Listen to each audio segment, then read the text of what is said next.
Hello there and welcome to the Sleep and Wonder channel. As you settle in, allow your body to become a little heavier, your breathing a little slower, and the sounds of the day to soften and drift quietly away. Tonight, we'll be drifting into the world of rainforests, vast living landscapes shaped by warmth, water, and deep time. Places where life gathers quietly, where growth is constant but never rushed, and where change unfolds slowly, layer by layer. We'll move gently above and within these forests, gliding over canopies of leaves, descending through filtered light and humid air, and resting briefly in the calm shadows beneath towering trees.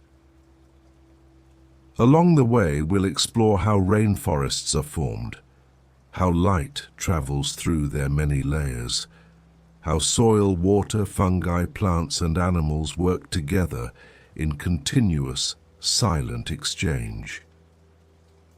We'll follow the rhythm of rain as it returns again and again, trace the paths of rivers born beneath leaves and roots, and observe how entire climates are shaped by forests that quietly breathe moisture back into the sky. We'll visit rainforests across the world, from the immense living system of the Amazon to the resilient Atlantic forest, and onward to the ancient rainforests of Africa and Southeast Asia, each unique yet connected by the same gentle logic of life. As this journey unfolds, you may notice your thoughts becoming softer, your breathing deeper, your awareness drifting, much like the forest itself, always present, never in a hurry. If you enjoy these calm explorations, you're gently invited to like, subscribe, or leave a quiet comment below. It helps others find their way here too, slowly and naturally. But for now, there's nothing else you need to do. Simply breathe in and breathe out. Let your body relax. Let your thoughts grow lighter. Together we'll begin this peaceful descent into the layered living world of rainforests. Let's begin. Rainforests are often described as dense, green, and full of life. But before they are seen, they are felt. A rainforest is not defined only by the number of trees it holds, or the species that live within it. It is defined by continuity, by warmth that does not fade, by moisture that rarely leaves, by processes that do not pause, even for a moment. In a rainforest, life does not arrive and depart in sharp seasons. It remains. The air is thick with water vapor, carrying the quiet presence of evaporation and breath. The ground is rarely dry. Leaves, branches, and soil hold moisture like memory. Even during moments without rain, the forest feels wet, alive, and gently active. This is why rainforests are often described as breathing systems, not as a metaphor alone, but as an ecological reality. Through millions of tiny exchanges happening at the same time, rainforests inhale and exhale moisture, heat, and gases. Leaves release water into the air through transpiration. Soil releases warmth gathered during the day. Microorganisms consume and release gases in continuous cycles. Together, these movements create a living atmosphere, one that never fully rests. To stand inside a rainforest is to enter a space where the boundary between land and air becomes soft. Without prolonged dormancy, Instead of stopping and starting, the rainforest continues. Temperatures remain relatively stable. Day and night differ more than seasons. Growth is not rushed, but it is constant. Leaves grow, fall, and are replaced continuously. Flowers bloom somewhere in the forest at all times. Seeds germinate while others decay nearby. Nothing waits very long. This uninterrupted rhythm is one of the most important characteristics of rainforests. It shapes everything that lives within them. Plants do not need to prepare for long periods of cold. Animals do not migrate away from harsh seasons. Microorganisms remain active year-round. Life organizes itself around persistence rather than survival pauses. When rain falls, and it falls often, it does not arrive as a sudden disruption. It is part of the forest's natural rhythm. Rain may be light or heavy, brief or extended, but it is rarely unexpected. The forest is always ready to receive it. Leaves are shaped to guide water downward. Bark channels moisture along trunks. Roots spread close to the surface, where nutrients arrive quickly and briefly before moving on. Nothing in the rainforest is built to store for long periods. Everything is designed to circulate. This circulation is what allows the forest to feel alive even in stillness. There are moments in a rainforest when nothing appears to move. No visible animals, no falling rain. No wind strong enough to shake the canopy. And yet the forest is never inactive. Water is evaporating. Gases are exchanging. Fungi are breaking down organic matter. Roots are absorbing nutrients released moments earlier. Insects are moving through hidden paths. Cells are dividing. Leaves are growing by fractions too small to be seen. The rainforest breathes quietly. Unlike environments where life depends on dramatic events, floods, fires, freezes, rainforests depend on stability. This stability allows complexity to develop slowly. Over time, layers of life accumulate, each one building upon the last. The result is not chaos, but structure. Every rainforest is organized vertically, not just horizontally. Life stacks itself upward, responding to light, moisture, and space. The ground is not the center of activity. It is only one level among many. Above the forest floor, shrubs and young trees grow in filtered light. Above them, mature trees form a continuous canopy. And above that canopy, a few giants rise even higher, touching stronger sunlight and open air. This vertical organization allows thousands of species to share the same land without direct competition. Each finds its place along the gradient of light and height.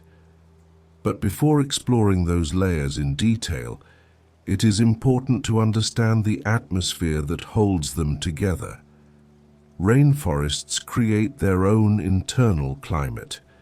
The moisture released by leaves does not disappear quickly. It lingers, forming clouds that often return as rain. This recycling of water allows forests to maintain humidity even during periods without rainfall. In some regions, large rainforests influence weather far beyond their boundaries. Moisture generated within the forest travels through the atmosphere, contributing to rainfall in distant areas. These invisible flows of water vapor are sometimes called flying rivers, and they begin with countless individual leaves releasing moisture into warm air. This means that rainforests are not passive recipients of climate. they actively shape it. The forest regulates temperature by absorbing heat during the day and releasing it slowly at night. It reduces extremes. It softens transitions. Inside a rainforest, sudden changes are rare. Everything happens gradually. This gradual nature is deeply calming to the human nervous system. The absence of sharp contrasts, loud sounds, dry air, intense cold, creates a sense of safety and enclosure. Many people describe feeling held when inside a rainforest, as if the environment itself is protective. This feeling is not imagined. Dense vegetation buffers wind. Thick canopy filters light. Humid air reduces dehydration. The forest creates a sheltered interior space within a vast ecosystem. It is an environment designed by time to sustain life gently. Rainforests are also ancient. Some have existed in various forms for tens of millions of years. While individual trees live and die, the forest as a system persists. It adapts slowly, absorbing change rather than resisting it abruptly. Because of this deep history, rainforests carry memory in their structure. The relationships between plants, animals, fungi, and microbes have been shaped over immense spans of time. Each interaction has been tested repeatedly, refined by countless generations. What remains is not randomness but balance. Balance does not mean stillness, it means movement that does not break the whole. In a rainforest, growth and decay happen side by side. A fallen tree becomes nourishment for hundreds of organisms. Light reaches the ground through the opening it leaves, allowing new plants to grow. Loss becomes opportunity, quietly and efficiently. Nothing is wasted for long. This constant transformation is one of the reasons rainforests feel so alive. They are places where endings are never final, where every change becomes part of a larger cycle. To truly understand rainforests, it helps to stop thinking of them as collections of trees. They are systems of exchange, of water, energy, matter, and time. Every leaf, every drop of rain, every breath of air participates in a network that sustains the whole. And within this network, space is organized vertically, with each layer experiencing the forest differently. Some lives unfold close to the soil, others exist almost entirely in the air. Light becomes stronger as one moves upward. Wind becomes more present. Temperature shifts subtly from layer to layer. The forest is not one environment. It is many environments stacked together. And as we begin to notice these layers, the ground, the understory, the canopy, the towering emergent trees, a clearer picture emerges of how such extraordinary diversity can exist in one place. Because in the rainforest, space itself is shared in height, not spread in distance, and that is where our journey gently continues. When we think of forests, we often imagine them as horizontal spaces, stretches of land covered in trees. But rainforests are not organized across the ground. They are organized upward. Life in a rainforest is arranged vertically, rising from the soil toward the light. This vertical structure is one of the most important reasons rainforests can hold such extraordinary diversity within a relatively small area. Instead of spreading outward, life stacks itself gently into layers. Each layer experiences the forest differently. Each receives a different amount of light, heat, moisture, and wind. And each supports forms of life uniquely adapted to its position in space. To enter a rainforest is not just to walk forward, it is to move through height. At the very base lies the forest floor. This is where fallen leaves, branches, and organic matter accumulate briefly before being transformed. Light here is scarce. Only a small fraction of sunlight reaches the ground, filtered through countless layers of leaves above. Because light is limited, plants growing at ground level tend to have broad, thin leaves, shaped to capture every possible ray. Growth is slow and careful. Many seedlings wait for years in low light, surviving quietly until an opening appears above them. The forest floor feels dim, enclosed, and cool. Moisture lingers. Sounds are softened. It is a place of decomposition and renewal happening at the same time. Fungi thrive here, breaking down fallen material and releasing nutrients back into the system. Insects move through leaf litter. Amphibians and small mammals navigate close to the soil, where humidity protects delicate skin and bodies. Nothing here rushes. Life close to the ground is patient.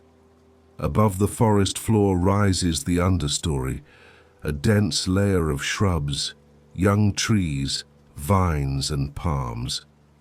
This space receives more light than the ground, but still far less than the upper levels. Light arrives in shifting patterns, changing with the movement of leaves above.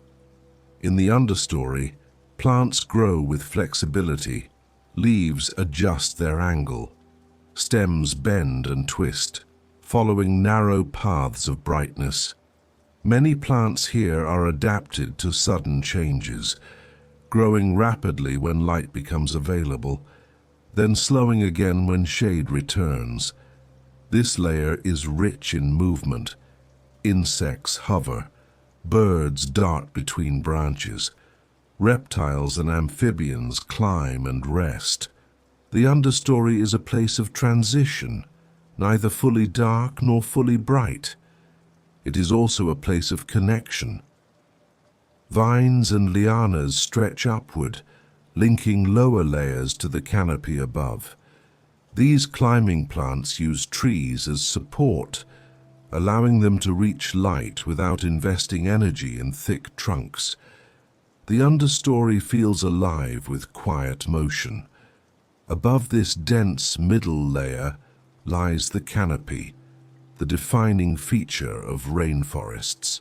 The canopy is formed by the crowns of mature trees, spreading outward and touching one another, creating a continuous green ceiling. This is where most of the forest's photosynthesis occurs. The canopy receives abundant sunlight, steady warmth, and regular moisture. Leaves here are often smaller and thicker, built to handle stronger light and heavier rainfall. Water flows quickly off their surfaces, preventing damage and allowing light to return. Life in the canopy is abundant and diverse. Birds, primates, insects, and epiphytes, plants that grow on other plants, all find space here. Many species spend their entire lives without ever touching the ground. This upper world feels more open. Air moves more freely. Light is brighter, though still filtered by layers of leaves. For a long time, scientists believed that the forest floor was the primary center of rainforest life. But closer observation revealed that the canopy is, in many ways, the heart of the ecosystem. It is a place of constant interaction. Flowers bloom high above the ground, attracting pollinators. Fruits ripen and are carried away by animals. Leaves grow, age, and fall, returning nutrients downward through the layers below. The canopy is not separate from the forest beneath it. it feeds it continuously.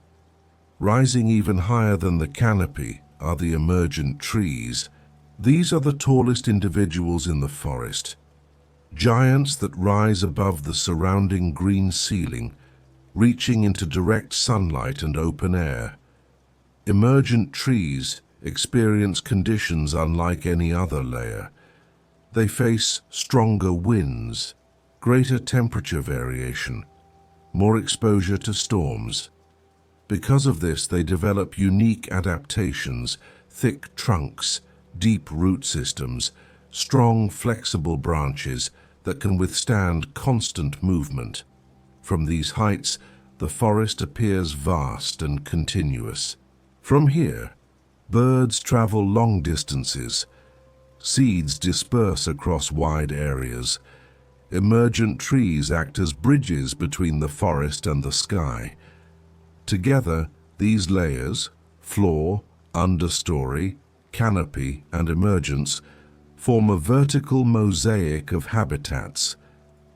Instead of competing for the same space, species specialize within narrow bands of height, light, and moisture. This organization allows thousands of species to coexist. It also means that no single layer can function alone. Nutrients move upward and downward constantly. Leaves fall from the canopy and feed organisms below. Water absorbed by roots travels upward through trunks and branches before evaporating into the air. Animals move between layers, carrying seeds, pollen, and energy with them. The rainforest functions not as a stack of separate worlds, but as a continuous vertical system. This vertical design creates stability. If one layer experiences disturbance, a fallen tree, a broken branch, light reaches lower levels, triggering growth and renewal. Gaps do not weaken the forest, they activate it. Over time, this process creates a dynamic balance. Nothing remains fixed, yet the structure endures. The layered nature of rainforests also influences sound and movement. Noise is absorbed, scattered, and softened as it travels through leaves and branches. Wind slows as it passes downward. Temperature shifts gently between heights. This creates an environment where extremes are rare. For the human body and mind, such environments feel naturally calming. There are no sharp edges, no sudden transitions. The forest holds space gradually, guiding perception upward and inward at the same time.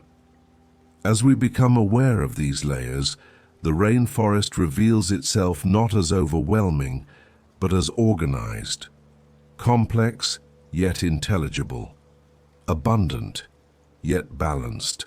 Understanding this vertical structure prepares us to see how other forces move through the forest, especially light. Because light does not arrive equally at every height. It filters downward, shaping form, behavior, and rhythm at every level.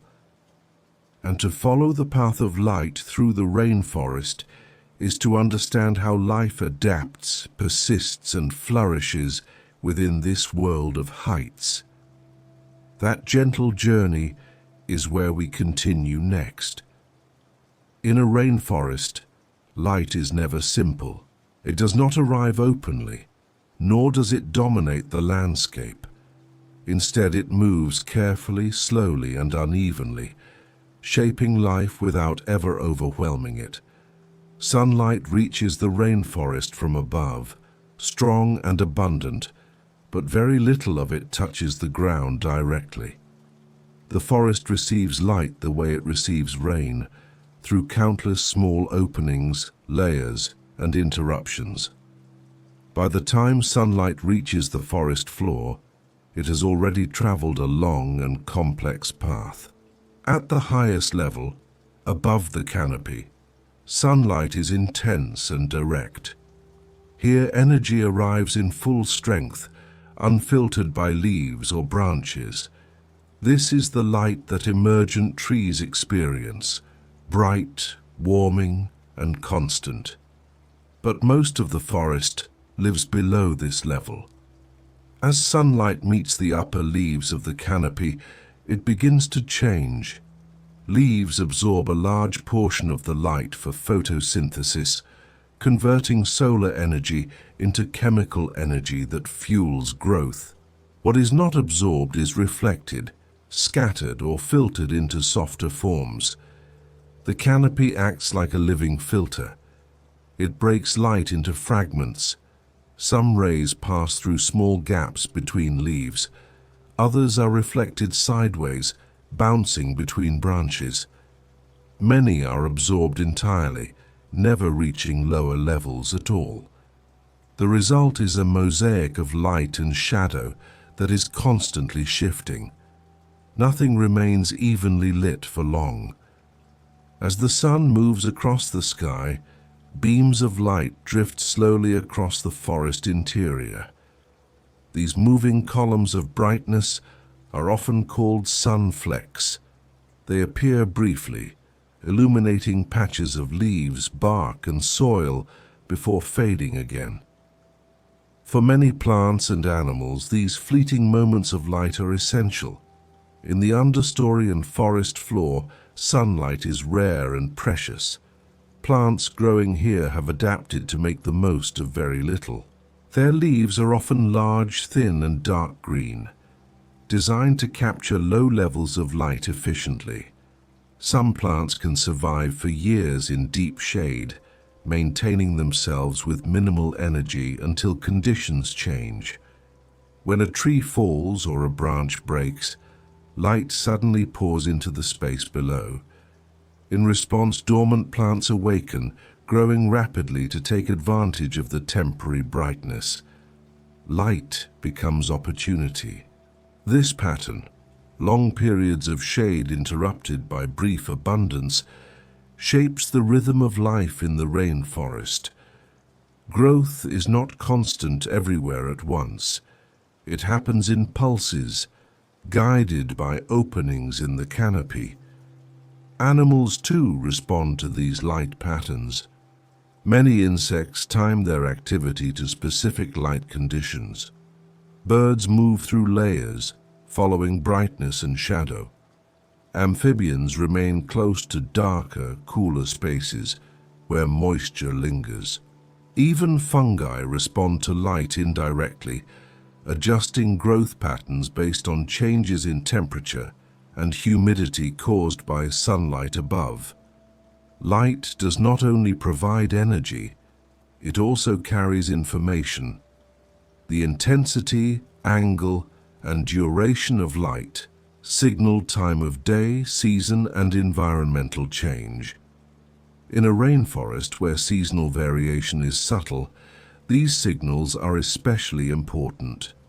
Small shifts in light can indicate changes in rainfall, temperature, or canopy structure. Because the forest experiences little seasonal contrast, light patterns often matter more than calendar time.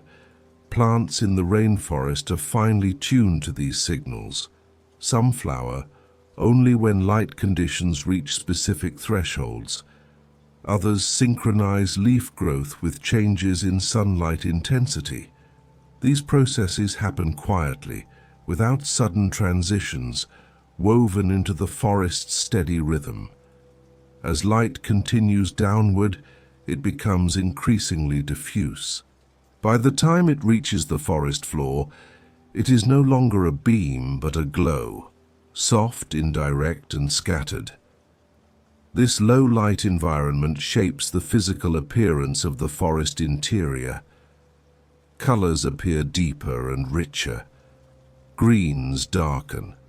Movement slows. Shadows feel thicker, more present. The forest floor exists in a state of twilight. Here, light supports life indirectly. It warms the air slightly. It influences evaporation. It helps regulate temperature, but most of the energy that sustains life at ground level has already been captured higher up. Leaves that absorbed sunlight in the canopy eventually fall, carrying stored energy downward. When they decompose, that energy re-enters the system through soil, fungi, and microorganisms. In this way, light moves through the rainforest, not only as illumination, but as matter. The journey of light is inseparable from the journey of nutrients. This vertical flow creates a slow circulation of energy, beginning in the sky, passing through leaves, moving into soil, and returning to the air through respiration and evaporation. The rainforest operates as a continuous loop, with light as its primary driver. Yet light is never allowed to dominate. The density of the forest prevents extremes. No area remains fully exposed for long. New growth fills gaps. Leaves overlap. Vines climb toward brightness. The forest responds to light by redistributing it. This constant adjustment creates stability. In environments with strong seasonal light changes, plants must endure periods of excess and scarcity. In rainforests, light remains present year-round, but always moderated. This allows life to specialize, adapting to narrow ranges of brightness and shade. Such specialization is one of the reasons rainforests support so many species. Different plants occupy specific positions along the light gradient. Some thrive in deep shade.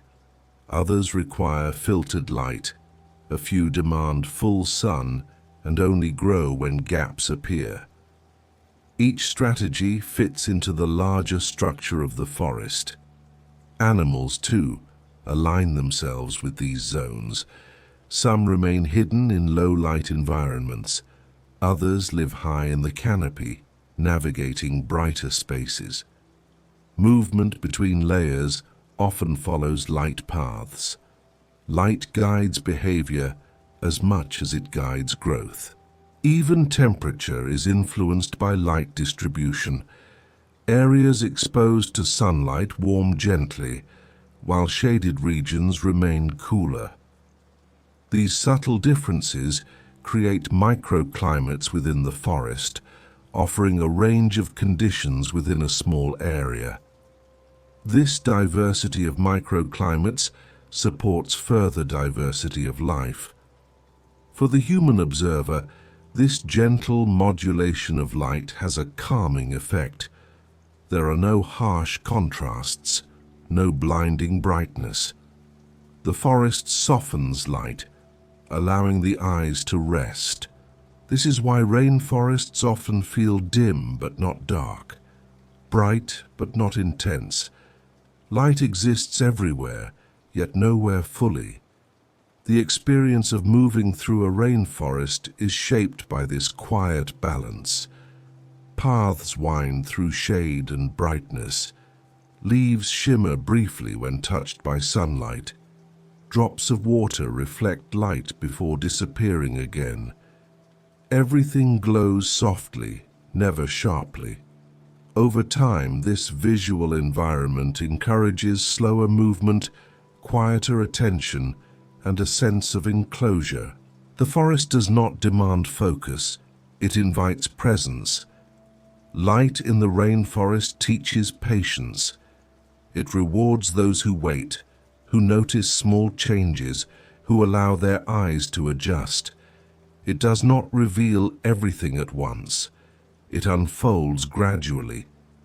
This gradual unfolding mirrors the way life itself develops in the rainforest, slowly, continuously, without dramatic interruption. And as we follow the path of light deeper into the forest, another truth becomes clear. Light does not act alone. It interacts constantly with water, heat, and living surfaces. It triggers evaporation. It shapes humidity. It influences wind patterns within the canopy. To understand light in the rainforest is to understand how energy moves through a living system, quietly, persistently, and without force. As sunlight filters downward, it sets the stage for everything that follows. It determines where plants grow, where animals move, where nutrients circulate, and in doing so, it prepares us to look more closely at one of the greatest expressions of this energy, the vast, living example of a real rainforest. Because to see how light organizes life in theory is one thing. To see it in practice, across millions of trees, rivers of moisture, and endless green, is something else entirely. And that is where our journey gently turns next. When people imagine a rainforest, they are often imagining the Amazon, even if they do not realize it. The Amazon rainforest is the largest tropical rainforest on Earth, stretching across much of northern South America. It covers millions of square kilometers and spans several countries, forming a continuous green expanse that can be seen even from space. But beyond its size, the Amazon is remarkable for how alive it feels at every moment. This forest does not exist as a static landscape. It is in constant motion. Water rises from its leaves. Clouds form above its canopy. Rain returns to its soil. Rivers flow outward, carrying the forest's influence far beyond its borders. The Amazon is often described as the lungs of the planet, a phrase that simplifies a far more complex reality. The forest does not breathe in the same way animals do, but it does regulate gases, moisture, and energy at an immense scale. Every day, billions of leaves release water vapor into the air through transpiration. This moisture rises, cools, and condenses, forming clouds that drift across the region. Many of these clouds return as rain, feeding the forest again. This continuous cycle gives the Amazon a powerful internal rhythm. Rain does not arrive randomly here. It is generated, guided, and recycled by the forest itself. Scientists sometimes refer to this phenomenon as flying rivers, vast currents of water vapor moving invisibly through the atmosphere, shaped by the forest below. These airborne rivers influence rainfall patterns across South America, affecting regions far beyond the forest's edge. In this way, the Amazon is not simply shaped by climate, it actively helps create it. Inside the forest, this influence is felt as constant humidity. The air rarely dries. The ground remains damp. Even during drier periods, moisture lingers within leaves, bark, and soil. This stability allows life to remain active year-round. Trees in the Amazon do not experience long dormant seasons. Growth, flowering, and fruiting occur continuously, though not all at the same time. Somewhere in the forest, flowers are opening. Somewhere else, fruits are ripening. Somewhere else, seeds are falling and germinating. The forest never fully pauses. The structure of the Amazon reflects this continuity. Towering trees rise from shallow root systems that spread outward rather than downward. Because nutrients cycle quickly through the upper layers of soil, roots remain close to the surface, where organic matter is most abundant. When leaves fall, they decompose rapidly. Fungi, bacteria, and insects break them down, releasing nutrients that are quickly absorbed again. Very little remains unused for long. The forest does not store excess. It circulates. This constant circulation supports extraordinary biodiversity. The Amazon is home to an immense variety of plants, animals, fungi, and microorganisms, many of which exist nowhere else on Earth. A single hectare of Amazonian forest can contain hundreds of tree species. Insects number in the tens of thousands. Birds, mammals, amphibians, and reptiles fill every layer of the forest, each adapted to specific niches of light, moisture, and height. Yet, despite this abundance, the forest does not feel chaotic. Its complexity is organized. Life in the Amazon follows patterns shaped by light, water, and time. Species do not compete for the same space in the same way. Instead, they specialize, occupying different layers, feeding at different times, interacting in finely tuned relationships.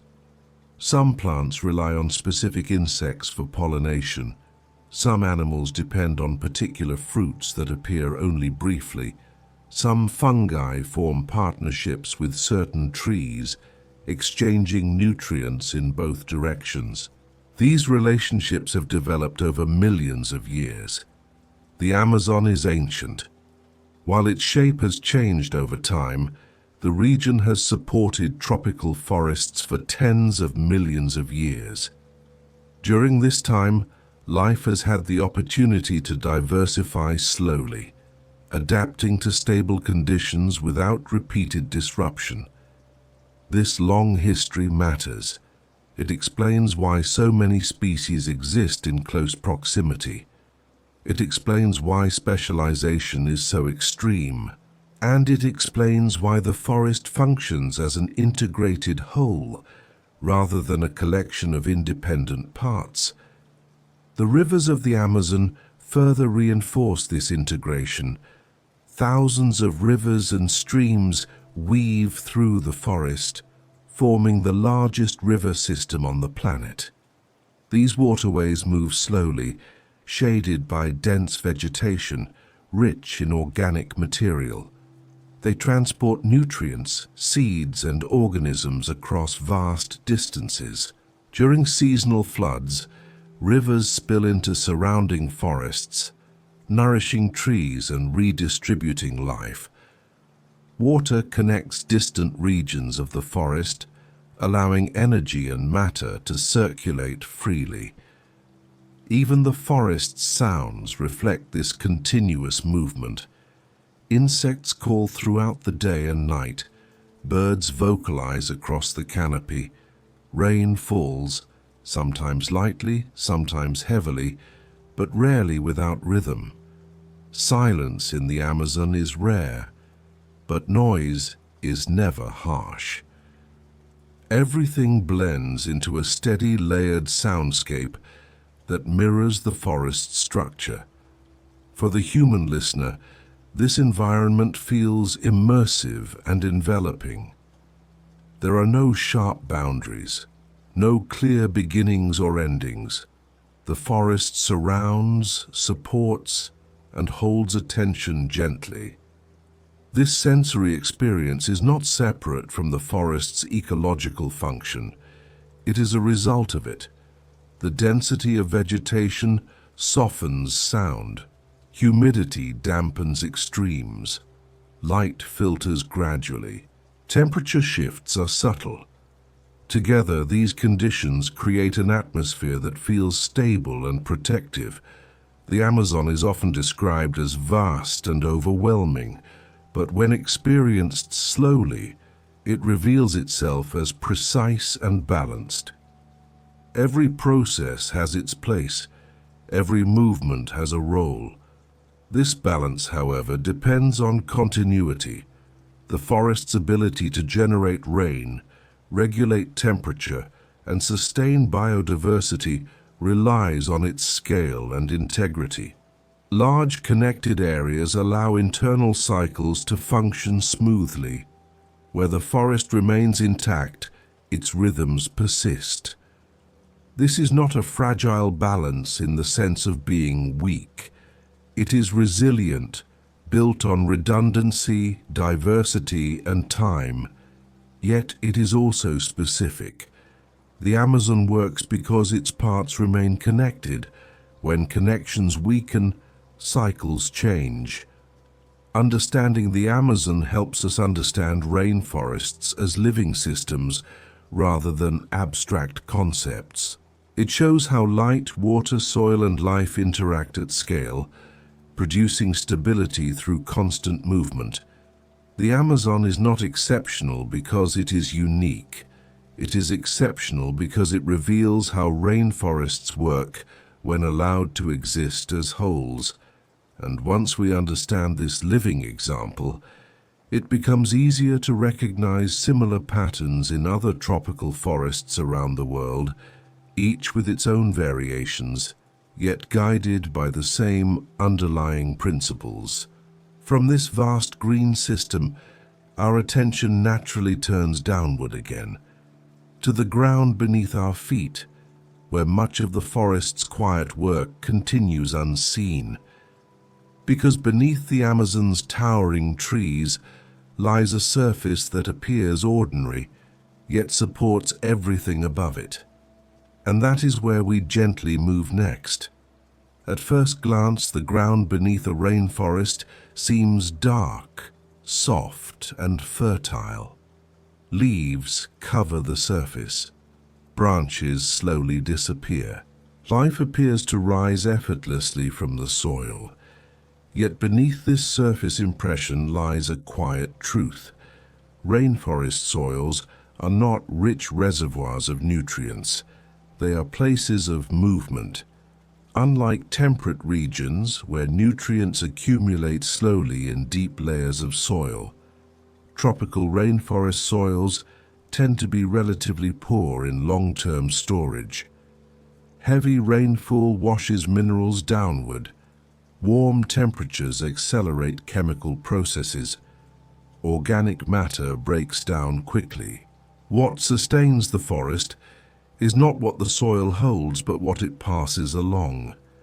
In a rainforest, nutrients rarely stay still. Leaves fall constantly from the canopy above. Flowers, fruits, and small branches follow. This steady rain of organic material reaches the forest floor, where it begins to change almost immediately. Fungi, bacteria, insects, and other decomposers move in quickly. Warmth and moisture create ideal conditions for decay. Within days or weeks, fallen material is broken down into simpler compounds. Very little remains for long. This rapid decomposition releases nutrients into the uppermost layers of soil, where roots are ready to absorb them. Trees and plants in rainforests tend to have shallow root systems, spreading outward rather than downward. They position themselves close to the surface, where nutrients appear briefly before continuing their journey. The soil functions less like a storage vault and more like a flowing surface. Energy arrives, transforms, and moves on. This system requires constant input. If leaves stopped falling, nutrients would vanish quickly. If decomposition slowed, life would struggle. But in the rainforest, nothing stops falling. The continuous drop of organic matter from above sustains a cycle that never truly pauses.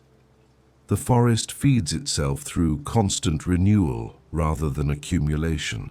This circulation creates efficiency. Nutrients released from one leaf may be absorbed by roots within hours. Water carries dissolved elements laterally through the soil. Fungal networks help transport minerals between organisms. The forest wastes very little. The ground beneath a rainforest is not empty. It is busy. Invisible to the eye, billions of microorganisms move through microscopic spaces, consuming, transforming, and releasing matter. These organisms form the foundation of the forest's nutrient economy. Without them, the system would collapse. Yet despite this intense activity, rainforest soils often appear thin and fragile. Remove the vegetation above, and nutrients are quickly lost. Sun and rain strip the surface. What once supported immense life becomes depleted in a short time. This reveals an important truth. The fertility of a rainforest does not belong to the soil alone. It belongs to the forest as a whole. Soil, plants, fungi, insects, and climate operate as a single system. Each part depends on the others to maintain balance. Remove one element, and the flow is disrupted. In intact rainforests, however, this balance is remarkably stable. Roots weave through the upper soil layers, forming dense networks that hold particles in place. Fungi connect roots across distances, extending the reach of plants beyond their own physical boundaries. Fallen leaves protect the soil surface, reducing erosion and evaporation. Together, these elements create a living skin over the land. Water moves through this skin slowly. Instead of rushing downward, rain is absorbed, redirected, and released gradually. This reduces flooding, stabilizes streams, and maintains humidity. The soil becomes a mediator between rain and river. This mediation supports another key function: temperature regulation. Moist soil absorbs heat during the day and releases it slowly at night. This buffering effect reduces extremes and contributes to the forest's overall stability. The ground participates actively in the forest's breathing. Carbon, too, moves through rainforest soil in constant exchange. Plants absorb carbon dioxide from the air during photosynthesis. When leaves fall and decompose, carbon enters the soil. Microorganisms process it, releasing some back into the atmosphere through respiration. This cycle continues endlessly.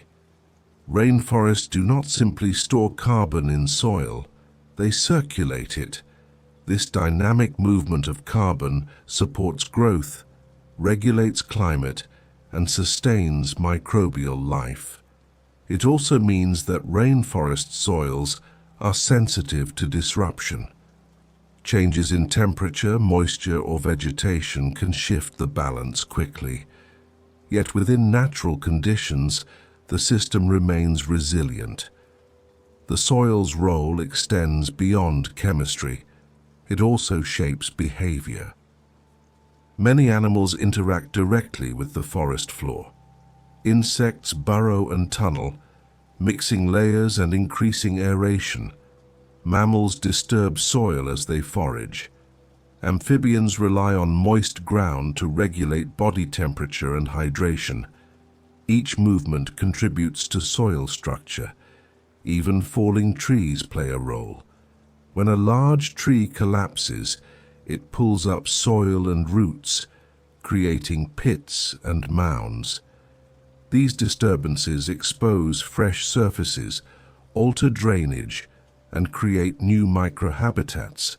Over time, these small changes increase diversity.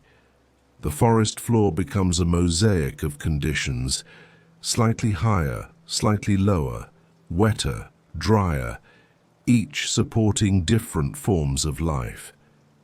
This variability allows the forest to absorb change without breaking. From a distance, rainforest ground may seem uniform. Up close, it is full of subtle variation. The color of soil shifts with moisture and organic content. Texture changes from leaf litter to clay to sand within short distances. Life responds to these nuances with precision. Plants select specific microsites for germination. Fungi expand where conditions favor them. Insects choose sheltered zones. Everything is attentive. This attentiveness is what allows the rainforest to function without centralized control. No single organism directs the system. Instead, countless interactions produce coherence. The soil plays a central role in this self-organization. It receives input from above. It passes resources onward. It shapes movement and behavior. It responds continuously to change, and yet it never claims ownership. The rainforest ground teaches a quiet lesson. Abundance does not require accumulation. Stability does not require stillness. Sustaining life can mean allowing things to move. For the human listener, this idea can feel unexpectedly calming. In a world that often emphasizes holding, saving, and storing, the rainforest soil demonstrates another approach, one based on trust in circulation. Nothing is wasted. Nothing is held longer than needed. As nutrients pass through roots, trunks, leaves, and back again, the forest maintains balance through flow. This flow connects directly to what lies beneath the surface, because within the soil, another network operates, one that extends far beyond individual roots. Fungi thread through the ground, linking plants into shared systems of exchange. These hidden networks play a crucial role in how nutrients move, how plants communicate, and how the forest maintains resilience. To understand the soil fully, we must follow these invisible threads, and that gentle descent from soil into connection is where our journey quietly continues. Beneath the forest floor, beyond roots and soil particles, another world exists. It does not rely on light. It does not rise upward. It spreads outward, quietly and persistently. This is the world of fungi. In rainforests, fungi are not occasional visitors. They are permanent residents. While trees and plants shape the visible structure of the forest, fungi shape its internal cohesion. They operate where the eye cannot reach, weaving threads through soil, organic matter, and living roots. These threads are called hyphae, microscopic filaments that grow outward, branching endlessly. Together, vast networks of hyphae form what is known as mycelium. Mycelium does not move quickly. It does not seek attention. It expands patiently, filling space with connection. In a single square meter of rainforest soil, mycelial networks can extend for kilometers. They pass between soil particles, wrap around roots, and penetrate decaying leaves and wood. Through these networks, fungi perform one of their most essential roles: decomposition.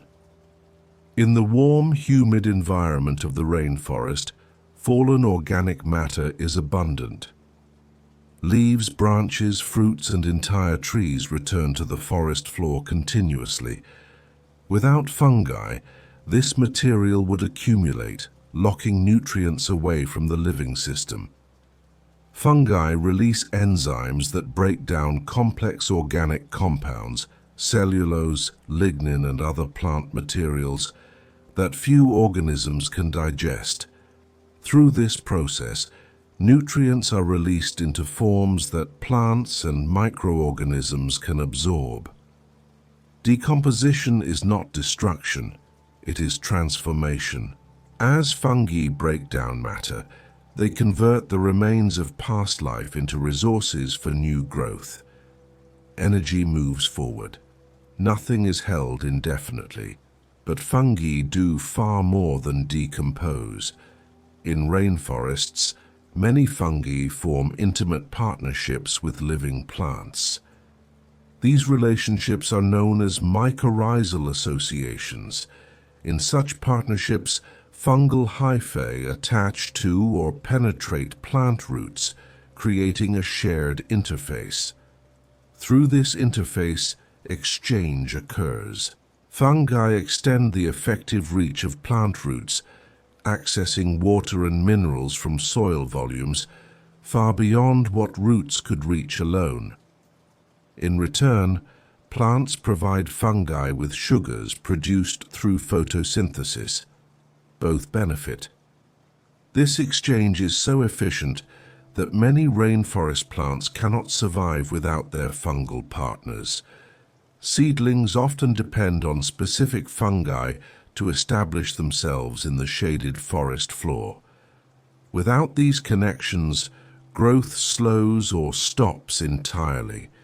The forest's success depends on cooperation at microscopic scales.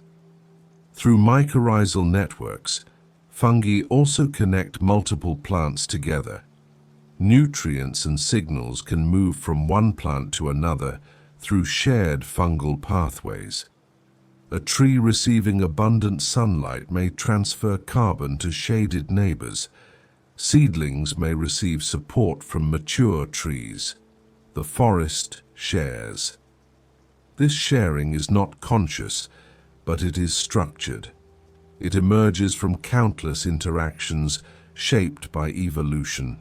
Over millions of years, these partnerships have become stable and deeply integrated. Fungi do not distinguish between species in the way humans do. They connect where conditions allow. The result is a web of interdependence that strengthens the entire system.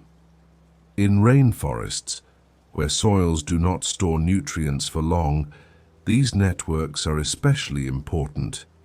They help prevent loss, capturing nutrients quickly and redistributing them efficiently. Fungi act as both recyclers and couriers. They slow the escape of nutrients from the system, ensuring that energy remains within the forest rather than washing away with rain. In this sense, fungi help stabilize an otherwise fragile environment. Their presence adds resilience. Fungi also influence the physical structure of the soil. As hyphae grow and decay, they bind soil particles together, improving texture and water retention. This reduces erosion and helps maintain moisture during drier periods. The soil becomes more than a loose collection of particles. It becomes a living fabric. This fabric supports roots, microorganisms, and countless invertebrates. It holds water gently, releasing it slowly. It responds to pressure without collapsing. The forest stands upon these hidden threads. Despite their importance, fungi often remain unnoticed. They work without sound, without visible movement. Their growth happens slowly, over hours, days, and years. Yet their influence is everywhere. When a tree falls, fungi begin their work almost immediately. They colonize exposed wood, breaking it down from the inside. Over time, a massive trunk becomes soft, then hollow, then soil. In this process, fungi create habitat for insects, reptiles, and small mammals. Hollow logs shelter life. Decaying wood retains moisture. Nutrients are released gradually. Decay becomes shelter. Even living trees depend on fungi for protection. Some fungi produce compounds that deter pathogens or pests. Others help regulate nutrient balance within roots, preventing overload or deficiency. The relationship is dynamic. In rainforests, where competition for light is intense, these underground alliances help balance inequality. Not all plants receive equal sunlight. Not all grow at the same pace. Fungal networks help redistribute resources, smoothing extremes. This does not eliminate competition, but it softens it. The forest maintains diversity through cooperation layered atop competition. Fungi also play a role in communication. Chemical signals can travel through mycelial networks, alerting plants to stress or damage. When one plant is attacked by insects, nearby plants may increase chemical defenses in response. Information moves quietly without sound. This capacity for signaling adds another layer of coordination to the forest. Responses occur not in isolation, but as part of a shared system. From above ground, these processes remain invisible. The forest appears still. Leaves sway gently. Light filters through the canopy. Below ground, however, constant negotiation unfolds. Hyphae grow, connect, retreat, and reconnect. Microorganisms interact with fungal threads. Roots respond to chemical gradients. Nutrients move in pulses guided by need and opportunity. This hidden activity mirrors the forest's surface complexity. Just as layers of vegetation stack upward, layers of interaction stack downward. The rainforest extends both into the sky and into the soil, forming a complete vertical system of life. The pace of fungal life aligns perfectly with the rainforest's rhythm. Warm temperatures and steady moisture allow continuous activity. There are no long dormant seasons. Growth and decay proceed without interruption. This continuity reinforces stability. When disturbances occur, a fallen tree, a broken branch, fungal networks help the forest respond. Nutrients released by decay fuel new growth. Connections adjust, balance returns. The system absorbs change rather than resisting it. For the human mind, there is something deeply calming about this hidden cooperation. It suggests that support does not always need to be visible to be real. That strength can exist beneath the surface, quietly maintaining balance. The rainforest does not rely on single points of control. It relies on connection. Fungi embody this principle more clearly than any other organism. They link past to future, decay to growth, individual to system. They remind us that life persists not through isolation, but through relationship. As we begin to sense these underground networks, the rainforest feels less like a collection of separate beings and more like a unified presence. Many forms sharing one continuous process. And as these fungal threads connect plants, they also support the countless small creatures that move through the forest. Insects feed on fungi. Larvae develop within decaying matter. Entire food webs depend on this hidden foundation. To follow the path of fungi is to be led toward abundance. Because where fungi thrive, insects soon gather. And where insects gather, the forest's diversity becomes even more apparent. That gentle unfolding brings us naturally to the next layer of life, the immense, often unseen population that fills the rainforest with movement. And that is where our journey continues next. In a rainforest, life is everywhere. But much of it is small. Between leaves and bark, beneath soil and decaying wood, within flowers, water, and air, an immense population moves quietly. These are the insects, countless in number, diverse in form, and essential to the forest's balance. They are rarely the focus of attention, yet without them, the rainforest would not exist as it does. Tropical rainforests are home to the greatest diversity of insects on Earth. In some regions, scientists estimate that millions of insect species remain unnamed and uncounted. A single tree may host thousands of insect species, each occupying a specific niche. This abundance is not accidental. It is the result of long stability, constant energy, and layered habitats. Insects respond quickly to opportunity. Where warmth, moisture, and food are present year-round, insects thrive. Rainforests provide exactly these conditions. There is no prolonged cold to halt development, no dry season long enough to break life cycles entirely. As a result, insects remain active continuously. They feed, reproduce, migrate short distances, and interact without interruption. Generations overlap. Evolution proceeds through small adjustments, refined over time. The forest hums with activity, even when it sounds quiet. Insects occupy every level of the rainforest. Some live deep within the soil, breaking down organic matter and aerating the ground. Others inhabit the understory, feeding on leaves, nectar, and fungi. Many spend their lives in the canopy, pollinating flowers, dispersing spores, and becoming food for birds and reptiles. Each layer supports a different community. This vertical distribution reduces competition. Instead of many species competing for the same resource, insects specialize. Some feed only on specific plants.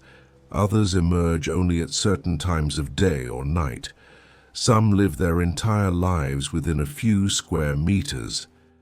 Specialization allows coexistence. Pollination is one of the most visible roles insects play in rainforests. While birds and bats also participate, the majority of flowering plants rely on insects to transfer pollen. Beetles, bees, flies, butterflies, moths, and wasps each contribute in different ways. Some flowers open only at night, attracting nocturnal insects.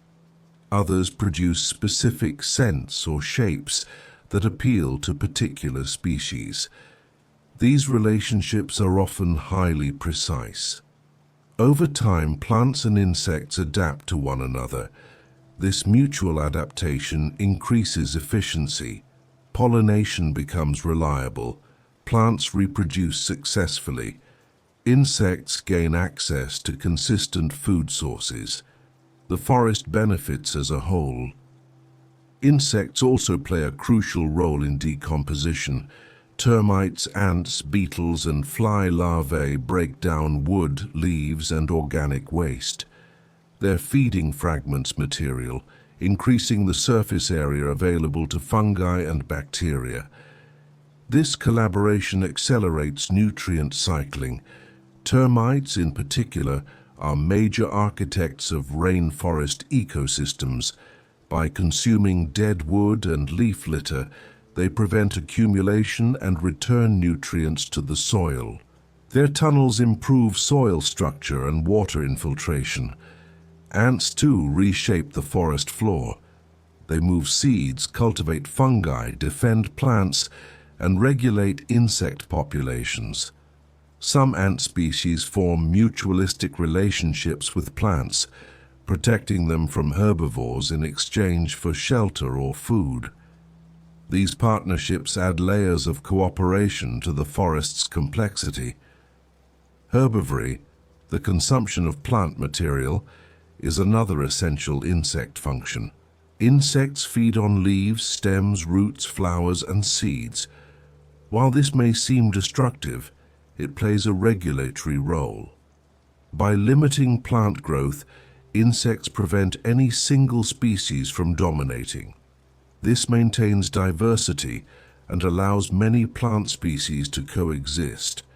The forest remains balanced through constant, gentle pressure. Predation adds another layer. Insects hunt other insects. Spiders, though not insects themselves, join this web of interaction. Amphibians, reptiles, birds, and mammals feed on insects, linking small life to larger bodies. Energy flows upward. Because insects are so abundant, they form the foundation of many food chains. Their availability supports higher levels of biodiversity throughout the rainforest. The timing of insect activity shapes daily rhythms. Many insects are nocturnal, emerging after sunset, when temperatures drop slightly and humidity rises. Others are active during the day, responding to light and warmth. These patterns influence the behavior of predators and pollinators alike. At night, the rainforest transforms. Crickets chirp, cicadas call, moths drift through darkened spaces. Fireflies signal briefly, then disappear. Sound becomes more prominent than sight. These nocturnal soundscapes are not random. Each species calls at specific times and frequencies, avoiding overlap. This acoustic organization allows communication to occur without confusion. The forest speaks softly but precisely. Insects are also highly sensitive to environmental change. Because of their small size and rapid life cycles, they respond quickly to shifts in temperature, moisture, and habitat structure.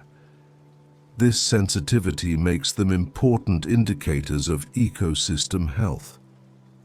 Where insect diversity remains high, the forest is usually functioning well. Their presence reflects balance. Despite their importance, insects often go unnoticed by human observers. They move quietly. They blend into surroundings. Their work is continuous but subtle, yet every leaf bears signs of their presence. Small holes, edges shaped by feeding, surfaces cleaned or altered. These marks tell a story of constant interaction. Nothing in the rainforest exists untouched. Insects also contribute to seed dispersal. Some carry seeds intentionally, others transport them accidentally, attached to bodies or mixed into soil. This movement helps plants colonize new spaces and maintain genetic diversity. Even waste becomes useful. Insect droppings enrich the soil. Dead bodies return nutrients. Nothing is truly discarded. This efficiency mirrors the fungal networks beneath the ground. Together, insects and fungi form the engine of recycling that keeps the rainforest alive. Their combined activity ensures that matter keeps moving. For the human listener, understanding this invisible multitude can shift perception. The forest no longer feels empty or silent. It feels full, even crowded, with life moving just beyond awareness. This realization can be grounding rather than overwhelming. Knowing that countless small lives work continuously to maintain balance offers a sense of quiet reassurance. The system does not rely on single actions or dominant forces. It depends on many small contributions, layered and redundant. Stability emerges from abundance. In the rainforest, insects are not minor details.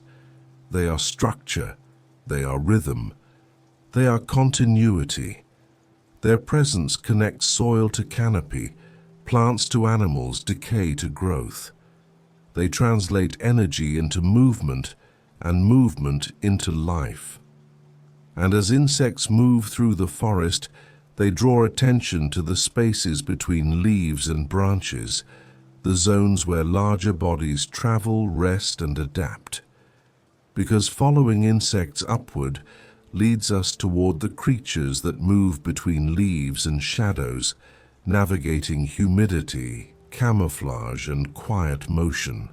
That gentle shift brings us naturally to the next layer of life. The animals that inhabit the forest's middle spaces, where moisture lingers and light remains soft. And that is where our journey continues next.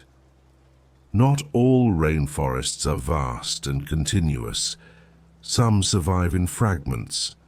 Along the eastern coast of South America, once stretched a tropical rainforest as rich and complex as the Amazon.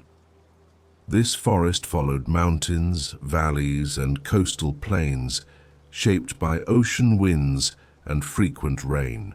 Today, this forest is known as the Atlantic forest. Unlike the Amazon, which still forms large connected areas, the Atlantic forest exists mostly in pieces, separated by cities, farmland, and roads. And yet, it remains one of the most biodiverse regions on Earth. Its story is not one of disappearance, but of persistence. The Atlantic forest spans a wide range of environments.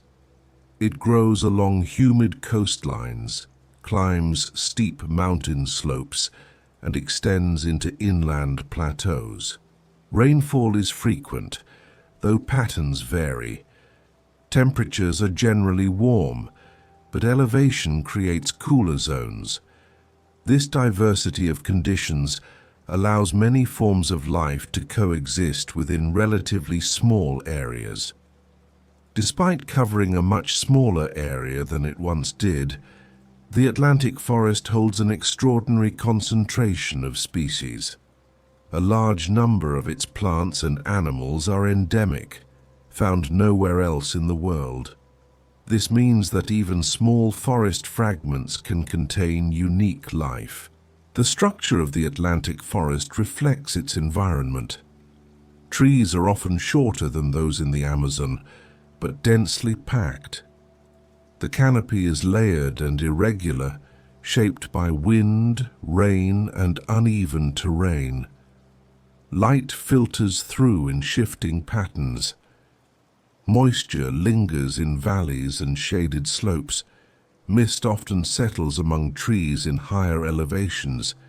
These conditions create a soft, enclosed atmosphere. As in other rainforests, life in the Atlantic forest organizes itself vertically. The forest floor remains dim and humid. The understory is dense with shrubs, palms, and young trees. The canopy supports epiphytes, birds, and insects adapted to filtered light. But because the forest grows across varied landscapes, these layers change from place to place. On steep slopes, roots grip shallow soils. In valleys, water gathers and flows slowly. Along the coast, salt air influences plant structure and leaf texture. The forest adapts continuously. One of the most remarkable features of the Atlantic forest is its resilience. Despite centuries of fragmentation, many ecological processes continue to function. Pollination still occurs. Seed dispersal still connects isolated patches. Fungal networks persist beneath the soil. Life finds pathways. Animals move between fragments using corridors of vegetation, riverbanks, and even urban green spaces. Birds carry seeds across distances. Insects travel short but frequent routes. Over time, these movements maintain genetic exchange. The forest remains connected, not always physically but ecologically. The Atlantic forest is especially rich in plant diversity. Orchids, bromeliads, ferns, and flowering trees fill its layers. Many of these plants are adapted to specific microclimates, a certain slope, a particular level of humidity, a precise amount of light. This specialization increases richness, but also sensitivity. Yet even with this sensitivity, the forest continues. Rain plays a defining role. Moist air from the ocean rises as it meets coastal mountains, cooling and condensing into frequent rainfall. This process feeds the forest continuously, maintaining high humidity even during drier periods. Water shapes everything. Streams descend from mountains, carving narrow valleys. Soil remains moist and active. Decomposition proceeds quickly, returning nutrients to plants through constant circulation. As in all rainforests, the soil does not accumulate wealth, it facilitates movement. The Atlantic forest also supports a wide range of animal life. Amphibians thrive in humid understories. Reptiles warm themselves briefly in filtered light. Mammals move cautiously through dense vegetation. Birds fill the canopy with color and sound. Many species here are highly specialized, adapted to narrow ecological niches. This specialization contributes to the forest's extraordinary biodiversity. But it also means that each fragment holds irreplaceable life. Unlike vast forests where redundancy buffers loss, fragmentation increases the importance of every remaining area. And yet within these fragments, the forest maintains its internal rhythms. Insects pollinate flowers, fungi recycle organic matter, roots absorb nutrients, leaves fall and return energy to the soil. These processes continue quietly, often unnoticed. The forest does not announce its persistence, it simply continues. For the human observer, the Atlantic forest often feels intimate. Paths are narrow, vegetation grows close, sounds are nearby. The forest wraps around rather than extending endlessly outward. This closeness can feel comforting. Light appears and disappears quickly as one moves. A small opening brightens the understory. A bend in the trail returns shade. Moist air softens edges. The forest invites slow attention. In many ways, the Atlantic forest reveals the essence of rainforests in condensed form. It shows how richness does not require vastness, how complexity can exist in small spaces, how continuity can survive fragmentation through subtle connection. It also demonstrates the importance of scale. In tropical regions, biodiversity often concentrates rather than spreads. Many species occupy small ranges. Many interactions occur locally. This concentration allows dense networks of life to form, even when area is limited. The Atlantic forest embodies this principle. Its fragments are not empty remnants. They are living systems. Within them, ancient relationships persist. Pollinators still recognize flowers. Fungi still connect roots. Animals still follow seasonal cues, subtle as they may be. The forest remembers itself. This memory is not stored in any single organism, but in patterns of interaction. As long as these patterns continue, the forest remains alive. The Atlantic forest also highlights the adaptability of rainforest life. Species adjust behavior, plants shift growth strategies, animals modify movement patterns. Adaptation unfolds quietly, without spectacle. For the listener, this story offers reassurance. It shows that life does not depend solely on perfection or uninterrupted expanses. It can persist through change, provided core processes remain intact. The Atlantic forest teaches that connection does not always mean continuity of land. It can also mean continuity of function. As we move forward in our exploration, this understanding becomes essential, because rainforest life does not belong only to towering trees or hidden soil networks. It also moves through bodies that climb, leap, and glide between leaves and branches.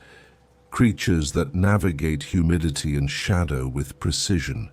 To follow these movements is to step into another layer of the forest, one shaped by moisture, camouflage, and quiet motion. And that is where our journey gently continues next. Between the forest floor and the high canopy lies a world of quiet movement.